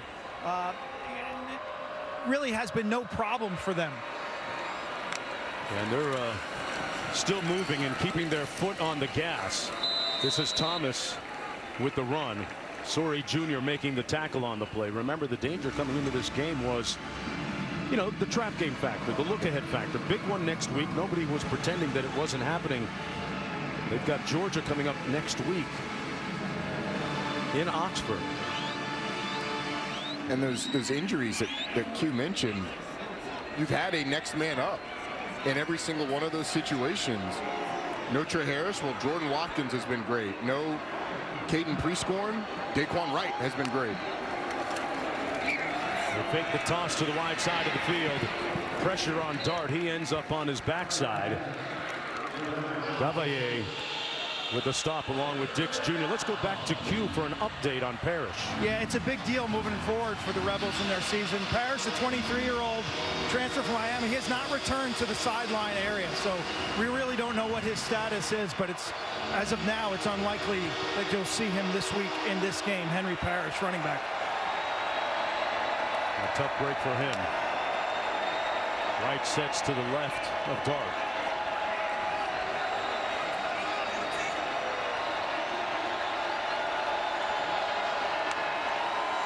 Watkins in motion. Dart steps up into the pocket. He can move a little bit. Dancing between the tackles. On the way! Dart inside the 5 to the 3. Hudson Clark saved a touchdown. A 31-yard scamper. They talk about man-to-man coverage and quarterback run being an answer to it. when Jackson Dart breaks contain, gets down the field, you've got TJ Metcalf down the field with his back to the quarterback. Dart gets it out, and a good tackle in the open field by Hudson Clark. They did on Caden Lee. There's a flag down in the field. Let's see what it's all about.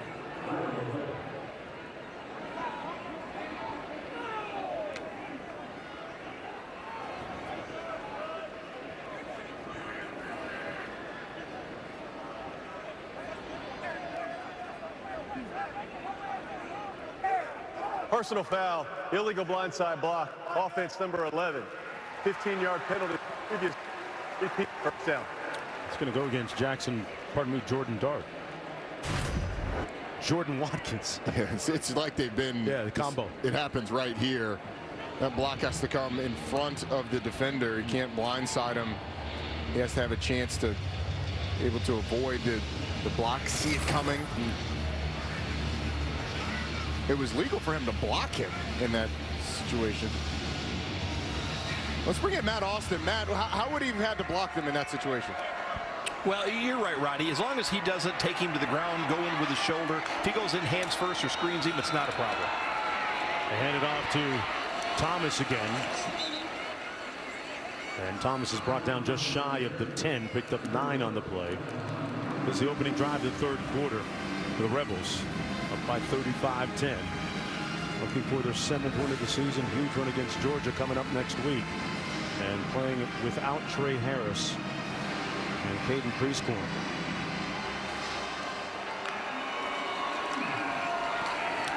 Dart over the middle. Touchdown. Another one. The remix. Jordan Watkins. Yeah, it's 4. Count them. Not 1, not 2, not 3, but 4. For Jordan Watkins, who finds a lot of inspiration in his mother's personal story. That is a school record, 4 touchdowns. Jackson Dart is still on the field chirping at this Arkansas defense. Just now exiting the field of play, but Jordan Watkins, a rewrite the record book type of game.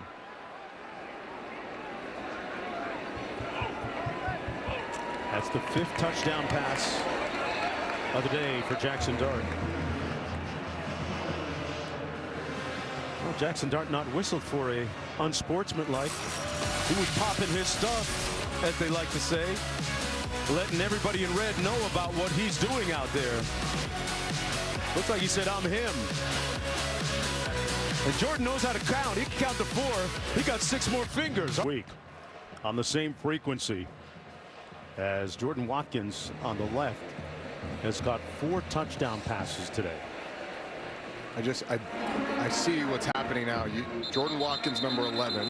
Jackson Dart, number 2. 1 + 1 + 2 equals the number of touchdowns that those 2 guys have. See, that's what happens when you work with a cat that went to Georgia Tech. Hashtag math. Yeah, I mean, them 1,500 SAT dudes, man.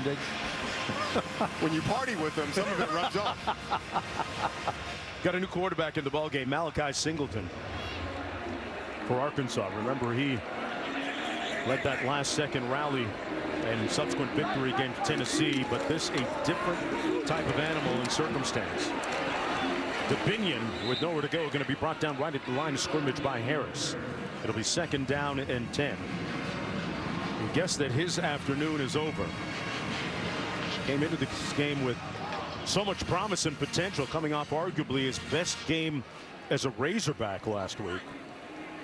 And then injured that left leg, that left knee, and was never quite the same after that. Not to take away from the Rebel defense. 2nd and 10. Blitz coming. Singleton got it away to Armstrong. 1st down. Picked up a nice block and run out of bounds right short of midfield. If you're just joining us, this was a major tipping point of the game. Taylen Green injured on that tackle. You saw his leg, his left leg, get twisted up under himself. It was never quite the same after that. Haas in motion. The toss to the wide side of the field. This is Rodney Hill. Brought down by Chris Ball Jr. It's funny, speaking with Chris Paul right there.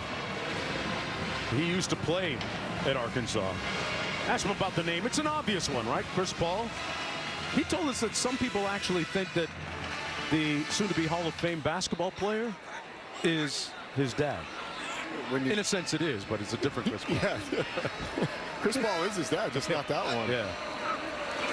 2nd and 3. Singleton has all day, pulls complete down the middle of the field. He finds his tailback Hill. It'll be 1st down from the 14. Nice looking delivery by Malachi Singleton. It was, and even the one before to Andrew Armstrong, he had to move up in the pocket to get away from some pressure and deliver the football. And this one, Rodney Hill, just a little running back seam out of the backfield. Good throw. Singleton going to keep it himself. A very proficient runner. Touchdown, Arkansas.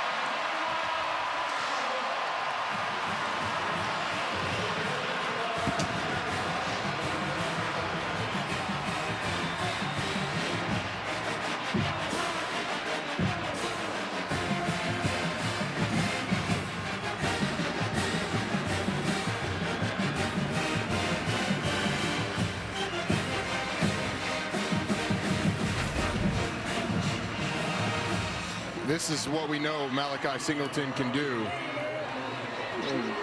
Zone read game, gets in the open space and puts it in the end zone. Play worthy of a championship belt. Yeah, it's 42-17, under 10 minutes to go here in the 3rd quarter. A nice response, though, by the Razorbacks after that touchdown by the Rebels. QB1 dapping up QB2. Back after this.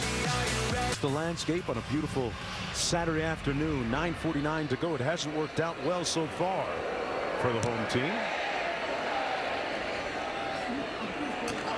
Rebels going to take it out of the end zone. This is Micah Davis. And he's going to be stopped up at about the 21-yard line. We are pretty much on record watch for the Rebels. In particular, Jackson Dart and Jordan Watkins on the cusp of rewriting the school record book. Look at those incredible numbers by Dart. 20 of 26, 365 yards, and the meter's still running. And that guy, Jordan Watkins, 6 receptions. Soon to be 7. Soon to be 7, I'm sure. 183 yards and 4, count them, 4 touchdowns.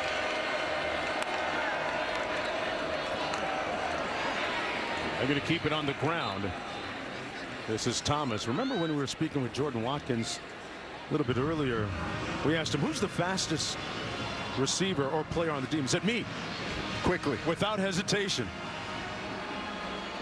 What was it? I think he said it was a 4.3 at some point somewhere. Laser time. And here he is going to try and show the Arkansas secondary. Taken down out of bounds at about the 36 by Jaheim Singletary. In high school, he said he ran a 10.8 or 10.7. Which is moving pretty well. That was as a sophomore. Yeah. He was quick to point out. I mean, the speed has been on full display today. My boy, fast. 9-yard gain, 1st down and 10.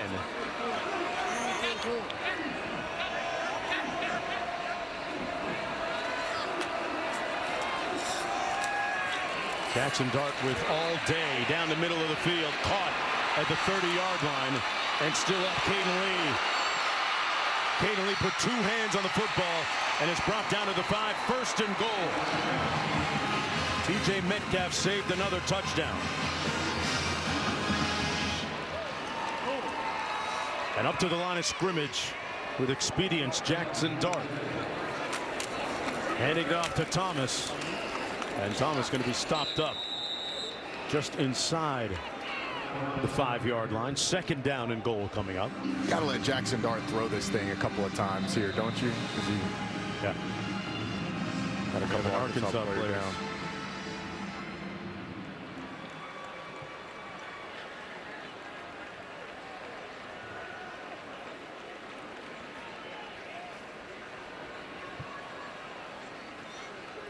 Looks like Slaughter on the field.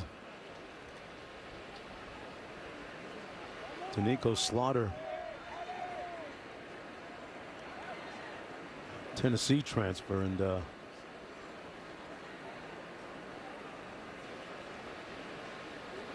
he's being tended to by the athletic training staff.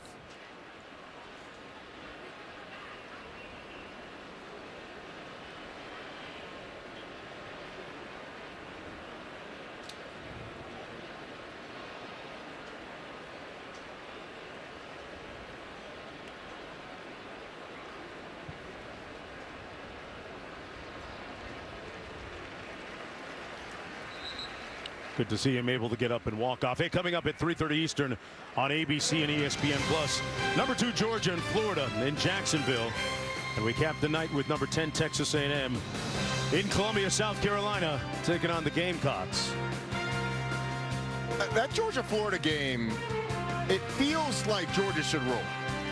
But as our excellent spotter Seth Jacobson pointed out, Florida's offense in conference play has statistically been pretty good. All right.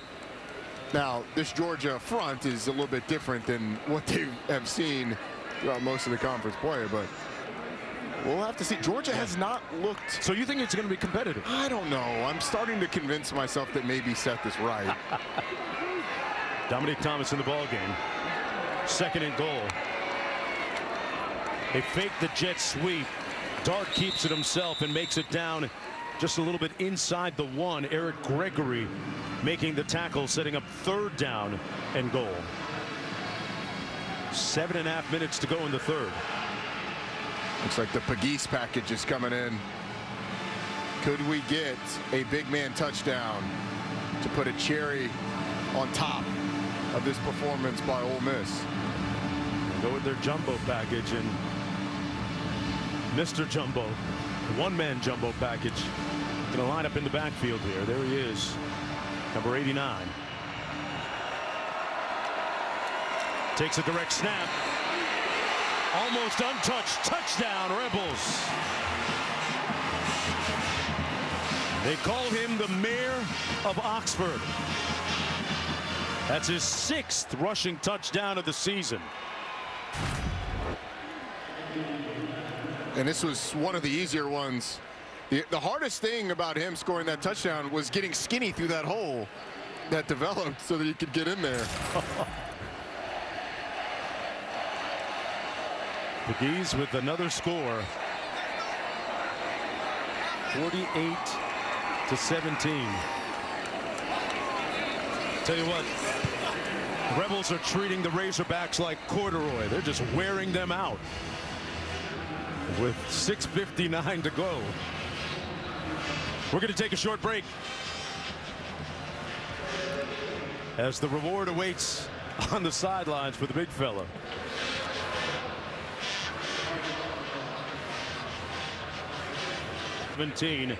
Rebels up on the Razorbacks with 6:59 to go in the 3rd quarter of play. On this, the first Saturday in November. Mark Jones alongside Ronnie Jones and Quint Kessenich down in the field. We were talking about some of the Leviathans, behemoths, the girth of some running backs that are really defensive linemen. Look at that. It starts with me with the fridge, and everyone else is second, buddy. I think we did this in descending weight down to Ndamukong Suh, but I didn't realize the fridge was tipping 4 bills. I didn't know that he was almost 400 pounds. Moved very light on his feet, though. Yes, he did. Very light on his feet. Gotta love the big twinkle toes. They're going to keep it on the ground with DePinion. He'll pick up 2, and hey, you know, let us know which of those guys you prefer. Hit ESPN on any social media platform. I'm sure that Pegues will get a few votes out of Oxford, Mississippi. This is what it looked like. Called for the snap, got the snap. Light work for the big fella. And then he and the offensive lineman getting a little dance together. No unsportsmanlike conduct, though. That's good. That's good. Big man love to see big man eat. Here's Malachi Singleton. Downfield, got a man, but overshot his receiver to Slaw. And it'll be 3rd down and 8. Taylon Green's afternoon pretty much over at this point. Richardson on in relief, and he took a shot from Chris Paul Jr. No flag. I think it was, the shot was to the chest. You had a little bit of the incidental contact to the head, but in that situation would be a defensive player, but I think a good no call. And he's swallowed, engulfed, and sacked. Damani Mellon, the 6th sack of the afternoon.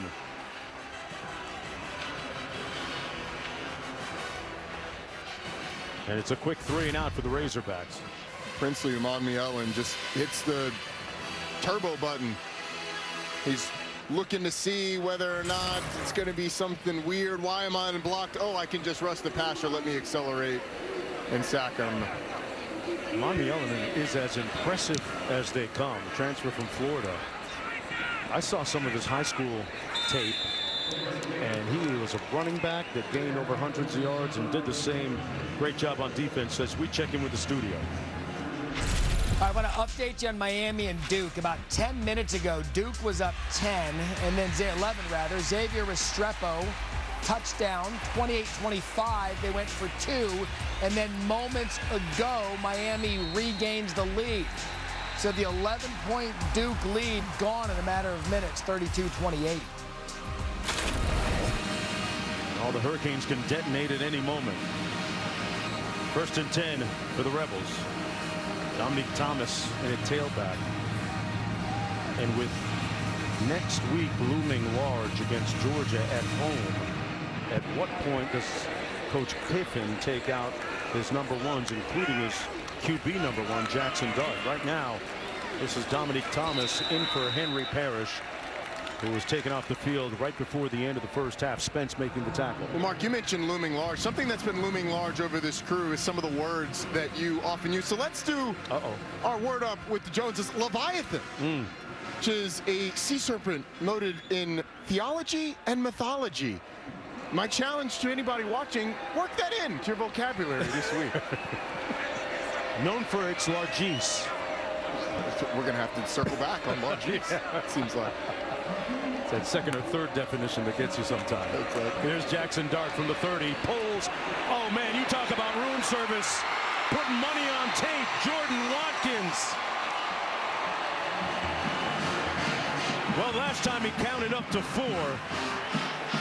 Let's see if he counts up to 5. Too tired to do it. The lineman will do it for him. It's Reese McIntyre in the middle counting them off.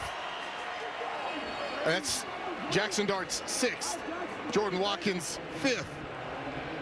FIF. Wow. I mean, yeah, it's been a slam dunk for Jordan Watkins. Jump man, jump man, jump man. With just under 5 minutes to go.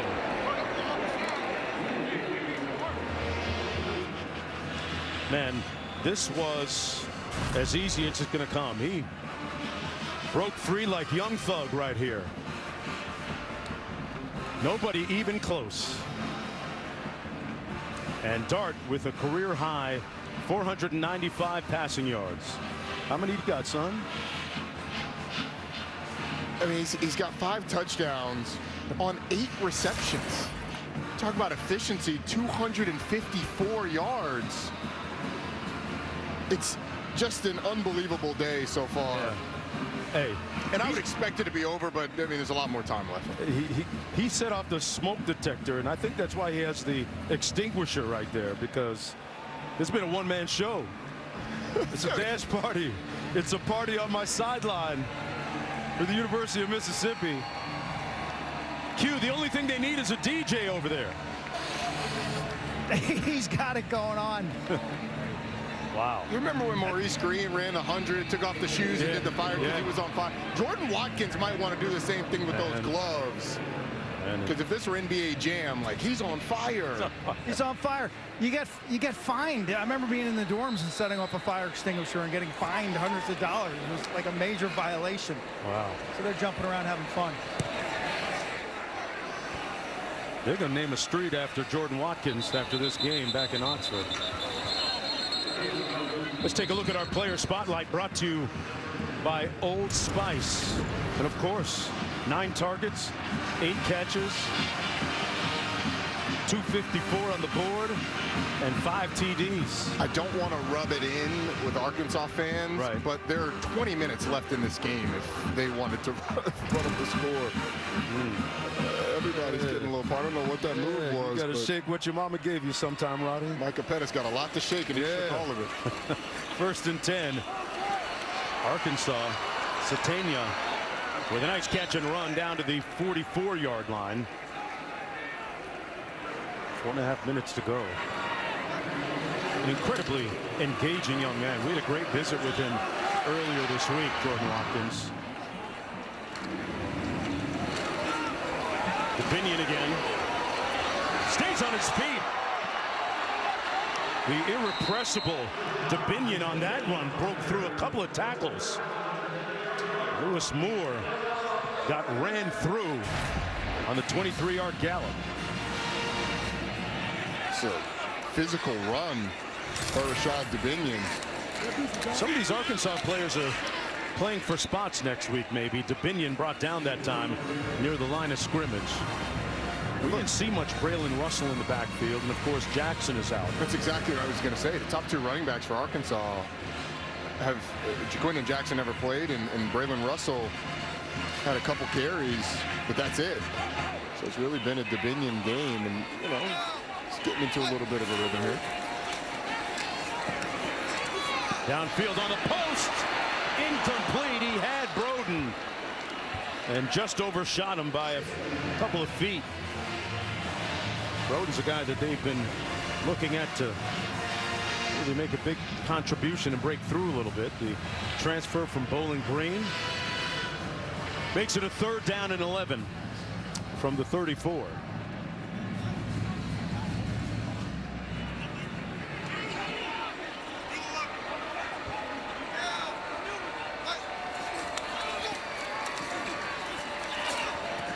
That pass complete to the tight end, Haas. And Haas is going to move the pile a little bit. Call in some backup, and they'll move the chains. 1st and 10. And we got some flags on the field.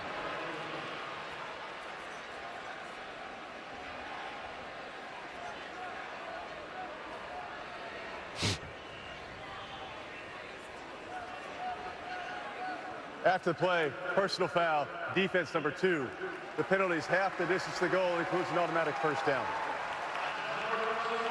It's against Walter Nolan. Well, this season, Allstate will celebrate every field goal and extra point made by participating universities by making a donation to the university's General Scholarship Fund. Thank you, Allstate. 1st and goal.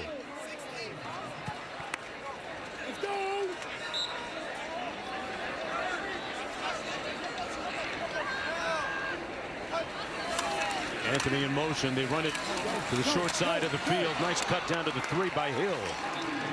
Rodney Hill picks up 6. It's 2nd down and goal. Armstrong, the team's leading receiver, subbing out of the game.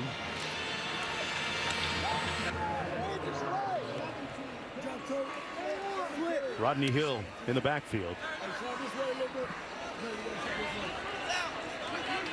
Monty Harrison split out top. Singleton hands it off. Hill put his hat down and got into the end zone. A determined Rodney Hill with a 2-yard sprint. That's his 2nd rushing touchdown of the season and his 4th of his career.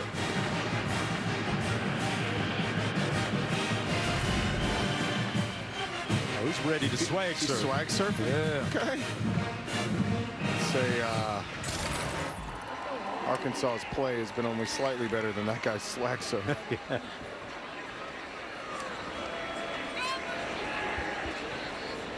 That 6th win is going to be daunting. They've got Texas, Louisiana Tech, and then on the road at Missouri. Coach looking for Arkansas's 4th bowl appearance in the last 5 years with that 6th victory. Right now down by 32 points with 2:22 to go in the 3rd quarter.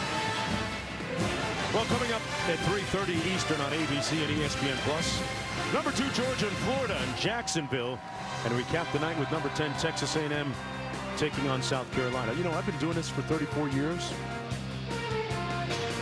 I would have loved to at some point either do that Georgia-Florida game in Jacksonville, because it's in my home state. Yeah. Or at least watch it on TV as a fan. Have never been able to catch it. Wow. Got a game to do. Yeah, no kidding. As we often we do. This is the last time for a couple of years it's going to be held in Jacksonville, doing renovations to the stadium, moving it to, I believe, Tampa one year and Atlanta the other, if I'm not mistaken. They have a good time at that. Micah Davis on the kickoff return. Slowed down and then stopped up at the 30-yard line. Time now for the Aflac trivia question. Aflac. Why do Florida and Georgia disagree on the number of wins the Bulldogs have in the series? I'm going to guess because it's a rivalry in the SEC and very few of them actually agree on everything. You would think wins and losses should be an easy one. I don't know. Sometimes, you know, some teams count the wins during World War II, some didn't. Some look at vacated wins as, you know, a chalk in their tally. Dart still in the ball game. He hands it off to Thomas. As we approach 2 minutes to go here in the 3rd quarter.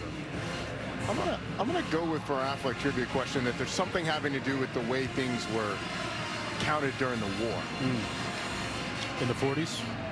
Yeah, that's what I'm gonna go. All right. Number 2, not 1, right? Yes. World War II. Yeah. Right. I don't want you circling back and claiming that you meant the other one. You know? I was going to leave it open-ended so that I could claim. Had to close that loophole. Claim it. You saw through my tactics. Yes. Dart, meanwhile, has connected on 11 of his last 12 passes. He's 24 of 30 on the day. It's the day that he has put together. It's one for the record books. Literally, he's already got 6 touchdown passes, which ties Eli Manning. And here he goes for another one. Trying to eat again. This one incomplete, but there's a flag down at the 4-yard line intended for Wells, being covered by Worth. Pass interference, defense number 30. 15-yard penalty from the previous spot, includes an automatic first down. Well, it's going to go against the Razorbacks, and there it is. The ball's already in the air when Worth gets there, preventing him from getting to the ball. He can't cut off that receiver's path.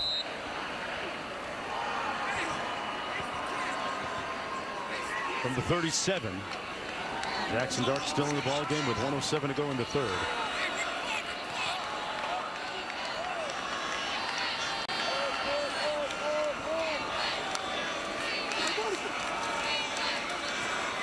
Dart, Jackson got there for the first time today. Landon Jackson, their best edge rusher, with his first sack.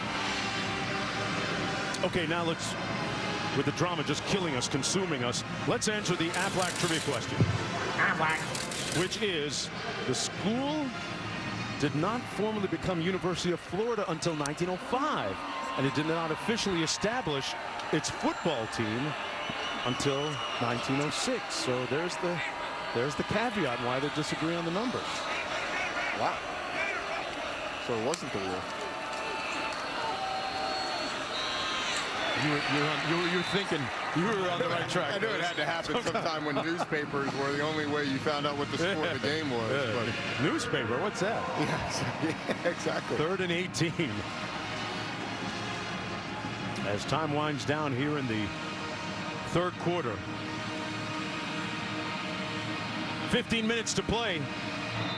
That's the end of the third quarter. And Jackson Timeout. Dart has shown incredible sovereignty over that Rebel offense with 507 yards passing. Back after this. Oh, I'm sorry. Tusk is fed only the best. He's a little bougie. That's right. I forgot. 1 quarter to play. 15 minutes to go. Dart already over 500 yards passing. Great pursuit by Jackson from the backside. And Ball brought him down on the tackle. Folks, you're watching the SEC on ESPN. Roddy, let me ask you, this is the first Saturday in November. What's the mentality shift like for these teams coming down the stretch? Well, because they're operating one game at a time, I don't think there is a big mentality shift, but it does raise the magnitude of these games. You start to feel the pressures of the moment.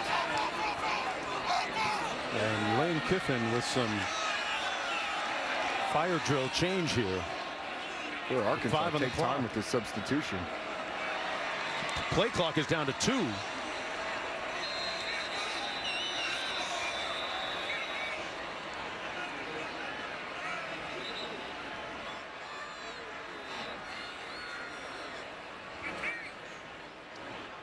Delay a game. Offense. 5-yard penalty. Remains 4th down. I mean, it doesn't matter because of the score, but I don't know why you wouldn't decline that penalty. Make them punt it from the 45 instead of the 50. A lot of motion, but not much action going on. So they move it back to midfield. This is just the second punt of the day for Fraser Mazin. The Australian native, nose of the football down, end over end punt. Fielded by Satania at the 15. It'll be 1st down and 10 from there after the 34-yard punt.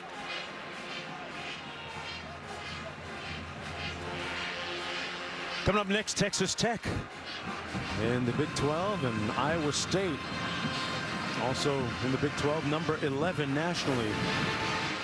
A little inventory time here. Quick reminder with the shifting landscape in college football. This is what the Big 12 looks like this Saturday.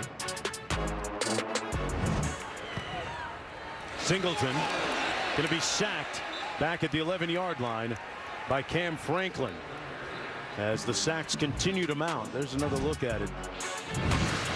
Boy, the Big 12 race has 16 members and BYU leading the pack right now. How surprised are you? Texas Tech is a player as well? I think BYU is a pretty significant surprise. They were better than their record a year ago, but had a tough time in conference. Iowa State rebounding. Colorado still in the running. Kansas State's the only one we expected to be in the race that is. Singleton completes it to Broden. Yeah, been very impressed with their quarterback Avery Johnson, who we saw a few weeks ago. Kansas State at 4-1 in conference play, 7-1 overall. Iowa State and BYU both undefeated at 4-0 and 5-0, and Colorado on the menu coming up, looming at 4-1. One of the great stories in college football this year. One of the great turnarounds by Coach Deion Sanders. This is Singleton still on his feet. And the ball came out on the tackle. Still loose. The Rebels fall on it at their own 17-yard line. Perkins made the big hit to jar it loose, and it's been that type of afternoon for the Razorbacks. Well, the most impressive thing on this play, Malachi Singleton's run is impressive until the end, but Centarian Singleton covered by the defense. It'll be 1st down, Ole Miss. Excuse me, Centarian Perkins. He's a defensive end for this Ole Miss team. Video review. And he runs Malachi Singleton down. This is, watch 4 come in. Defensive end, came in, tied for the SEC lead in sacks. Punches the ball out, but will it stand? We'll see. Well, they reviewed this play a moment ago. Malachi Singleton was shown to be down right there before the ball came loose. Thus, it was ruled no fumble. 1st and 10, Arkansas football. The call on the field was reversed. Still an incredibly impressive play by Centarion Perkins. Yeah, he walked Singleton down from a long way. Singleton finds his man down the seam. TeSlaa. And it's punched loose. Looked like it went through the back of the end zone. Or did it? Or did it go out of bounds? Another punch out.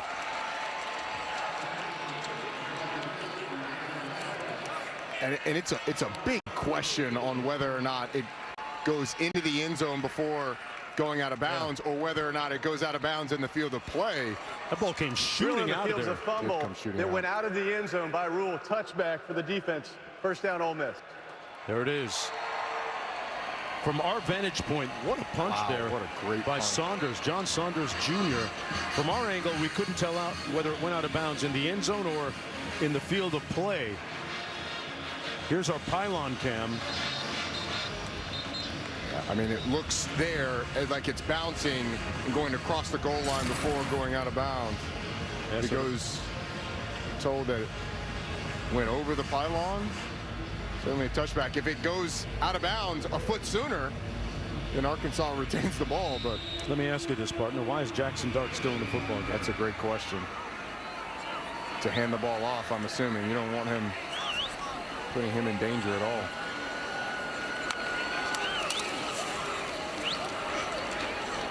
Hands it off to Dominic Thomas. I understand wanting to stay aggressive. But you're leading by 32 points. 2nd down coming up.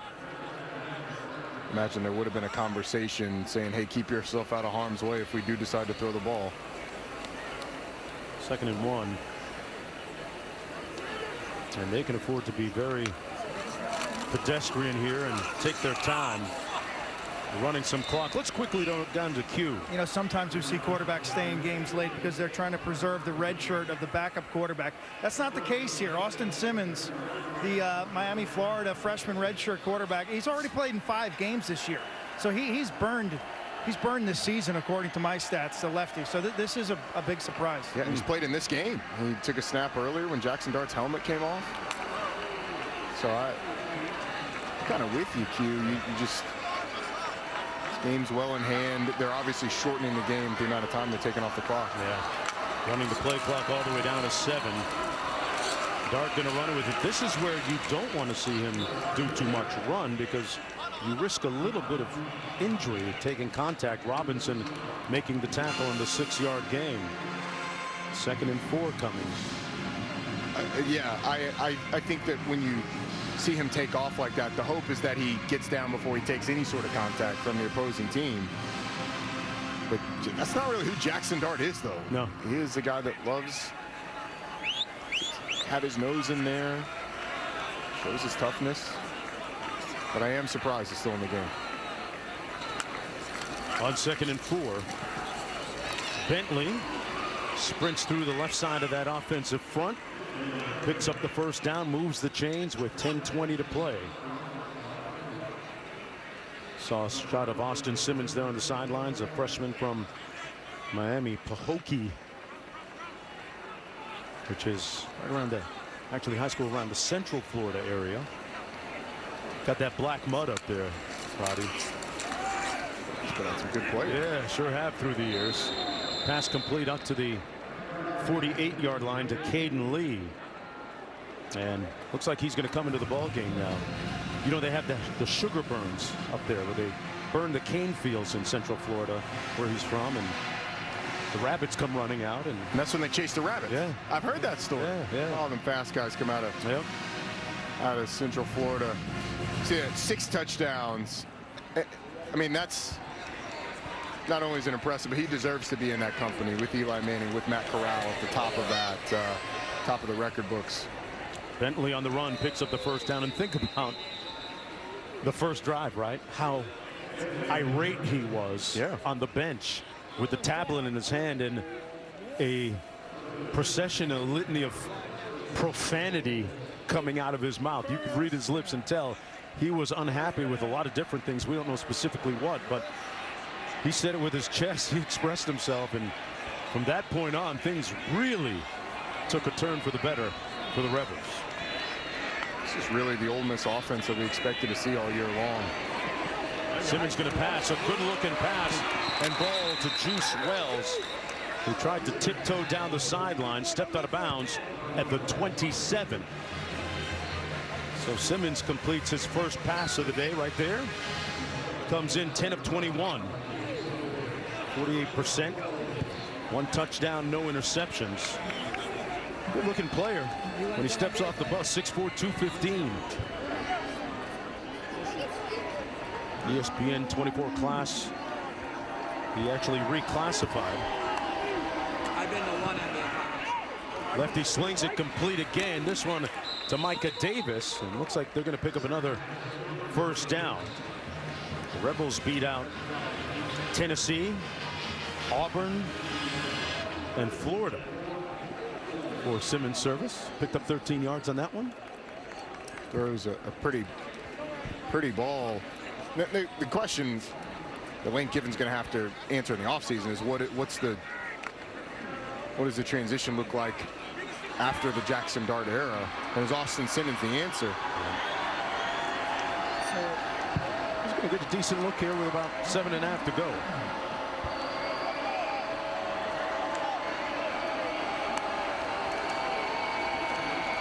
Simmons hands it off to his tailback, Bentley, the 4th. 2-yard gain on the play by Bentley. Ulysses Bentley right there out of Houston, Texas. The SMU transfer. Had a career-high 227 yards rushing at North Texas back in 2020. 2nd down and 8 coming up. Thomas back in the game in the backfield. Wells in motion. They fake the toss into the end zone. Caught. Touchdown Wright with the right stuff again.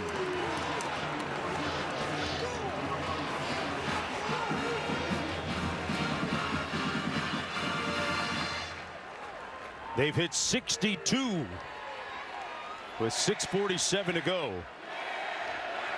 And that looks like Excedrin headache number 24 right there. It's a nice throw by Austin Simmons.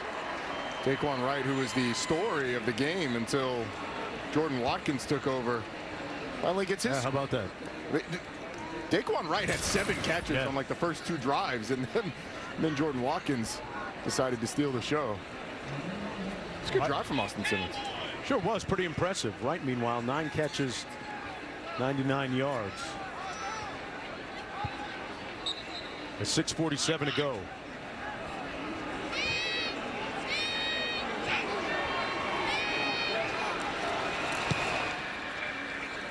(63 to 24).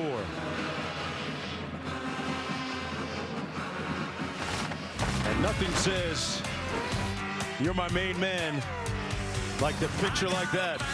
Those two have been taxing the defense like the IRS today. Back with more in a minute. Hoover Stone became a popular site for marriage proposals. A lot of schools have items like that on campus. Yeah. What did they have at Georgia Tech? I have no clue.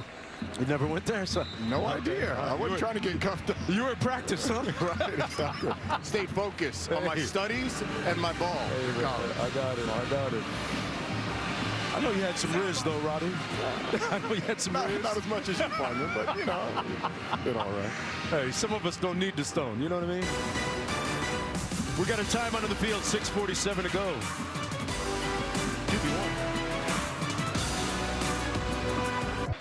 Jordan Watkins, second player in SEC history to have 250 plus and 5 receiving touchdowns. The other, Devontae Smith.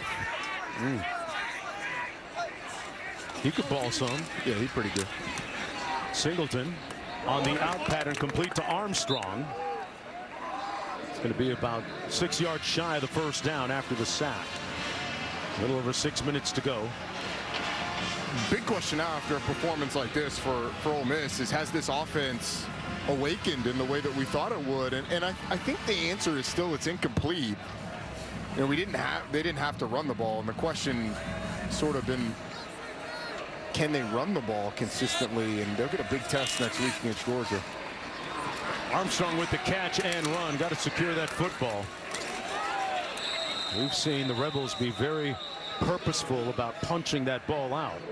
An 11-yard gain on that play by Andrew Armstrong. Under 5.5 minutes to go.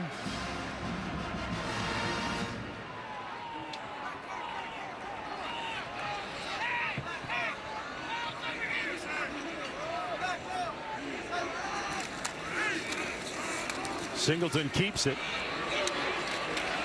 Nice run, still on his feet. Singleton pulling away.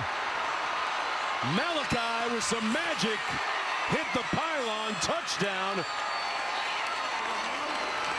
Looks like we have a flag down on the play, behind the play, at about the 40-yard line.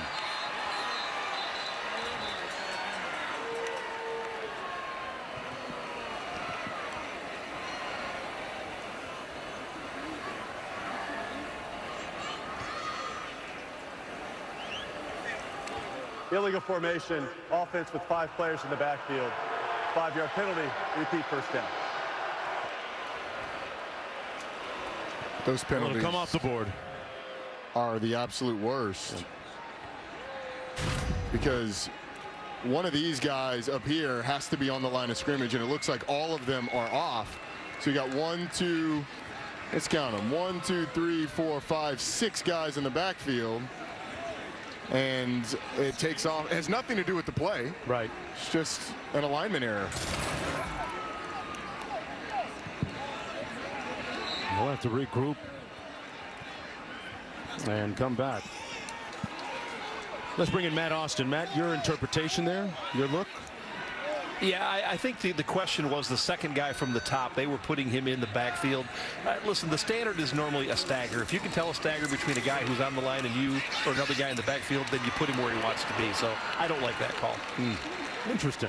Arkansas fans don't like it either, Matt. Yeah, the ones that are left.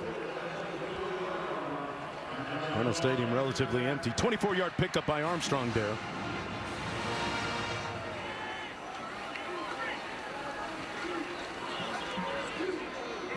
Arkansas next week will have a bye, then take on Texas. And a little education and miscommunication right there. Quarterback and wide receiver on different frequencies. It'll be 2nd down and 10 on that incompletion. I got a couple questions. Number one, where's your shirt? Number two, where'd you get the apple? That guy's got an apple too. Is it passing out apple? Oh, okay, we're passing out apple. What's the? Is there a tradition here with apples that we don't know about? He's got 2 apples. Oh boy, Singleton looked right. Nobody was home, so he does it himself and picks up the first down. His tailback came up the left. He was looking right, and he picked up 14, just the way they drew it up, Roddy. Yeah. The confusion in the backfield. All right, I'll just run through the hole, and then Malachi Singleton has some juice. Yes. When he's in the open field. I think we've seen that definitively over the course of this game, and honestly the time that he's had. 30-second timeout called by Ole Miss. It's their first of the half. Rebels calling it a timeout. Hey, Tuesday, we'll have the exclusive reveal of the first college football playoff top 25 rankings of the season. Reese and the guys will breaking it down from top to bottom. Have coaches' reactions as well as a live interview with committee chairman Ward Manuel, the Michigan athletic director. They'll also project the 12-team field. We saw Roddy's projected 12-team field a little bit earlier. That's coming all up at 7 o'clock Eastern time on ESPN and the ESPN app. Going to be some fascinating things revealed about how the committee values strength of schedule with the rankings of the SEC teams. And what do they think of the strength of schedule of, let's say, a BYU and an Iowa State? What do they think of Clemson's journey, whose only loss right now, as it stands, is to Georgia? And where does Texas A&M fall? What about that loss that Notre Dame had to Northern Illinois? Where do they fall? It's going to be fascinating. That's this Tuesday at 7 o'clock. Singleton overshoots his receiver, Armstrong. We have a flag on the play.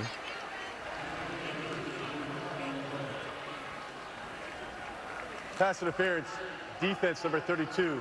Ball will be placed in the spot of the foul and include an automatic first down.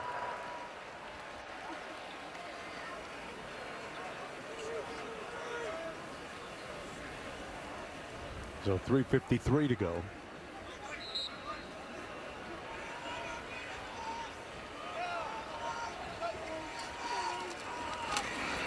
Ball comes loose. Scooped up by the Razorbacks. They got an auspicious bounce, and Braylon Russell. Still in the field is the fumble recovered by the offense. Second down. Pardon me. It's about the only bounce that hasn't gone Ole Miss's way today. But good pickup on the blitz by Dubinion. Then he proved to be the one to recover the fumble, too. It was, and importantly for Arkansas, they jump on it, but the movement of the arm was going forward, but it looked like he was at the end and trying to tuck it when that ball came out. Into the end zone. Caught. What a grab by Haas.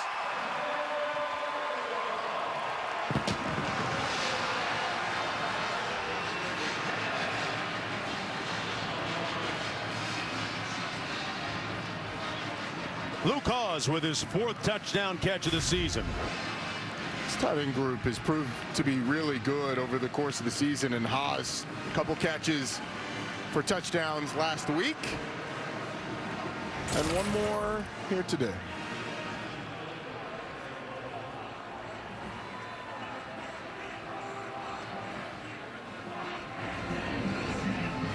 Coach peeling down to his dry fit tee. Didn't think it was that warm down there, but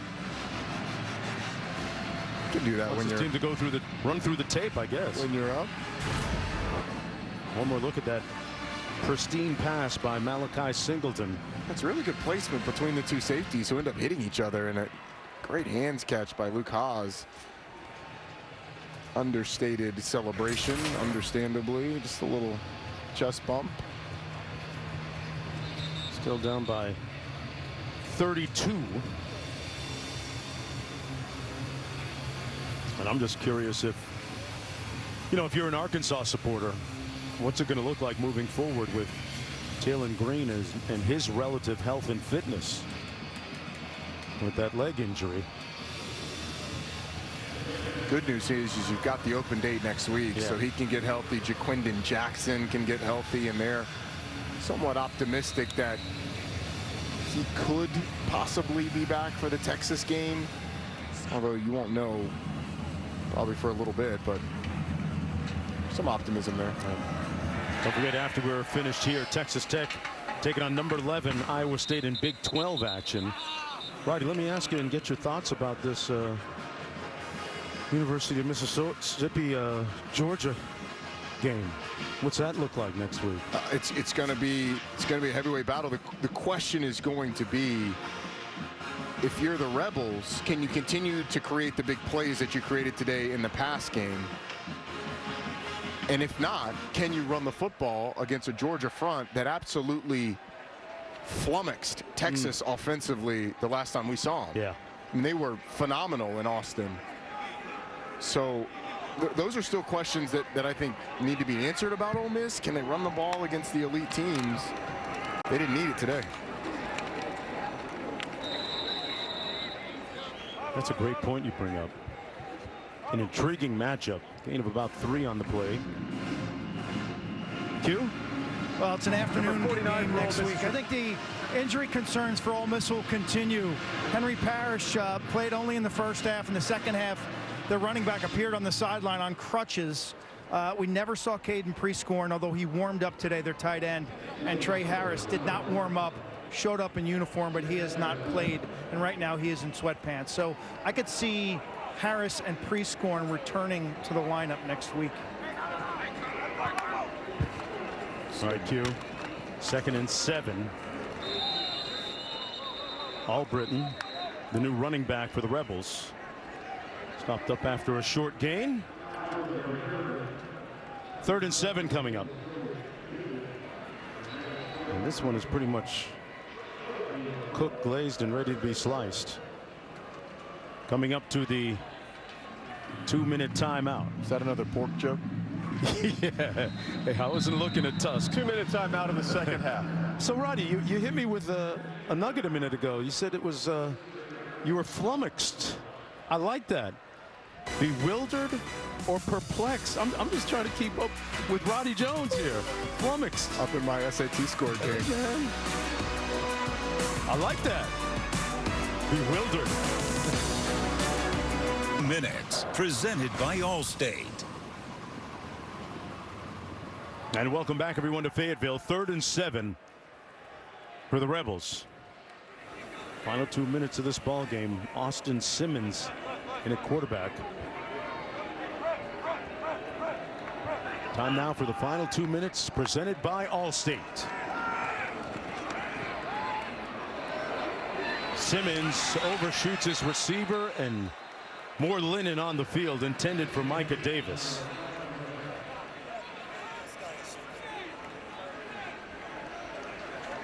Pass interference, defense number 17. The 15-yard penalty includes an automatic first down.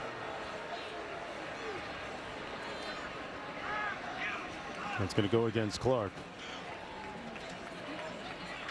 Been a long afternoon and a lonely afternoon for some Razorback fans. My guy, you can move closer. Maybe he's still in a Taco Bell app trying to vote for the Liv Moss student section, holding it down for the student section. Might want to go hang out at Spoofer Stone a little bit. Find him a match. Yep. Find a little company and hang out. On the handoff. Nowhere to go for Albritton. 1:45 to play, and Rebels will improve to 7-2 on the season. We were talking to some people from the Rebel contingent, and they were talking about what next week would mean if they won this game. There's going to be a narrative out there that this is the biggest game maybe in the history of Oxford, Mississippi. Wow. Because of what it means for the college football playoff hopes. Certainly if Georgia wins, you're going to get one of the top teams in the country. And just all the stakes involved could be massive. And as we pointed out a little moment ago, Trey Harris has another week to get healthy. Didn't play today. Priestcorn as well has a chance to get better. Dart today was 25 of 31, 515 yards through the air, a school record. Young man from Kaysville, Utah.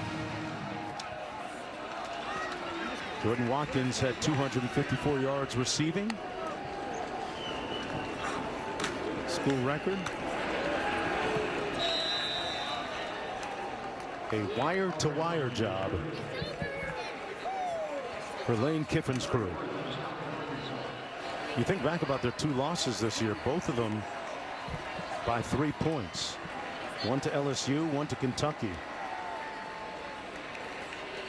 But I said at the top of the afternoon, they remember November. And a propitious beginning for the Rebels as they get the win. There'll be better days ahead for Taylen Green. But the brain trust for the University of Mississippi has to be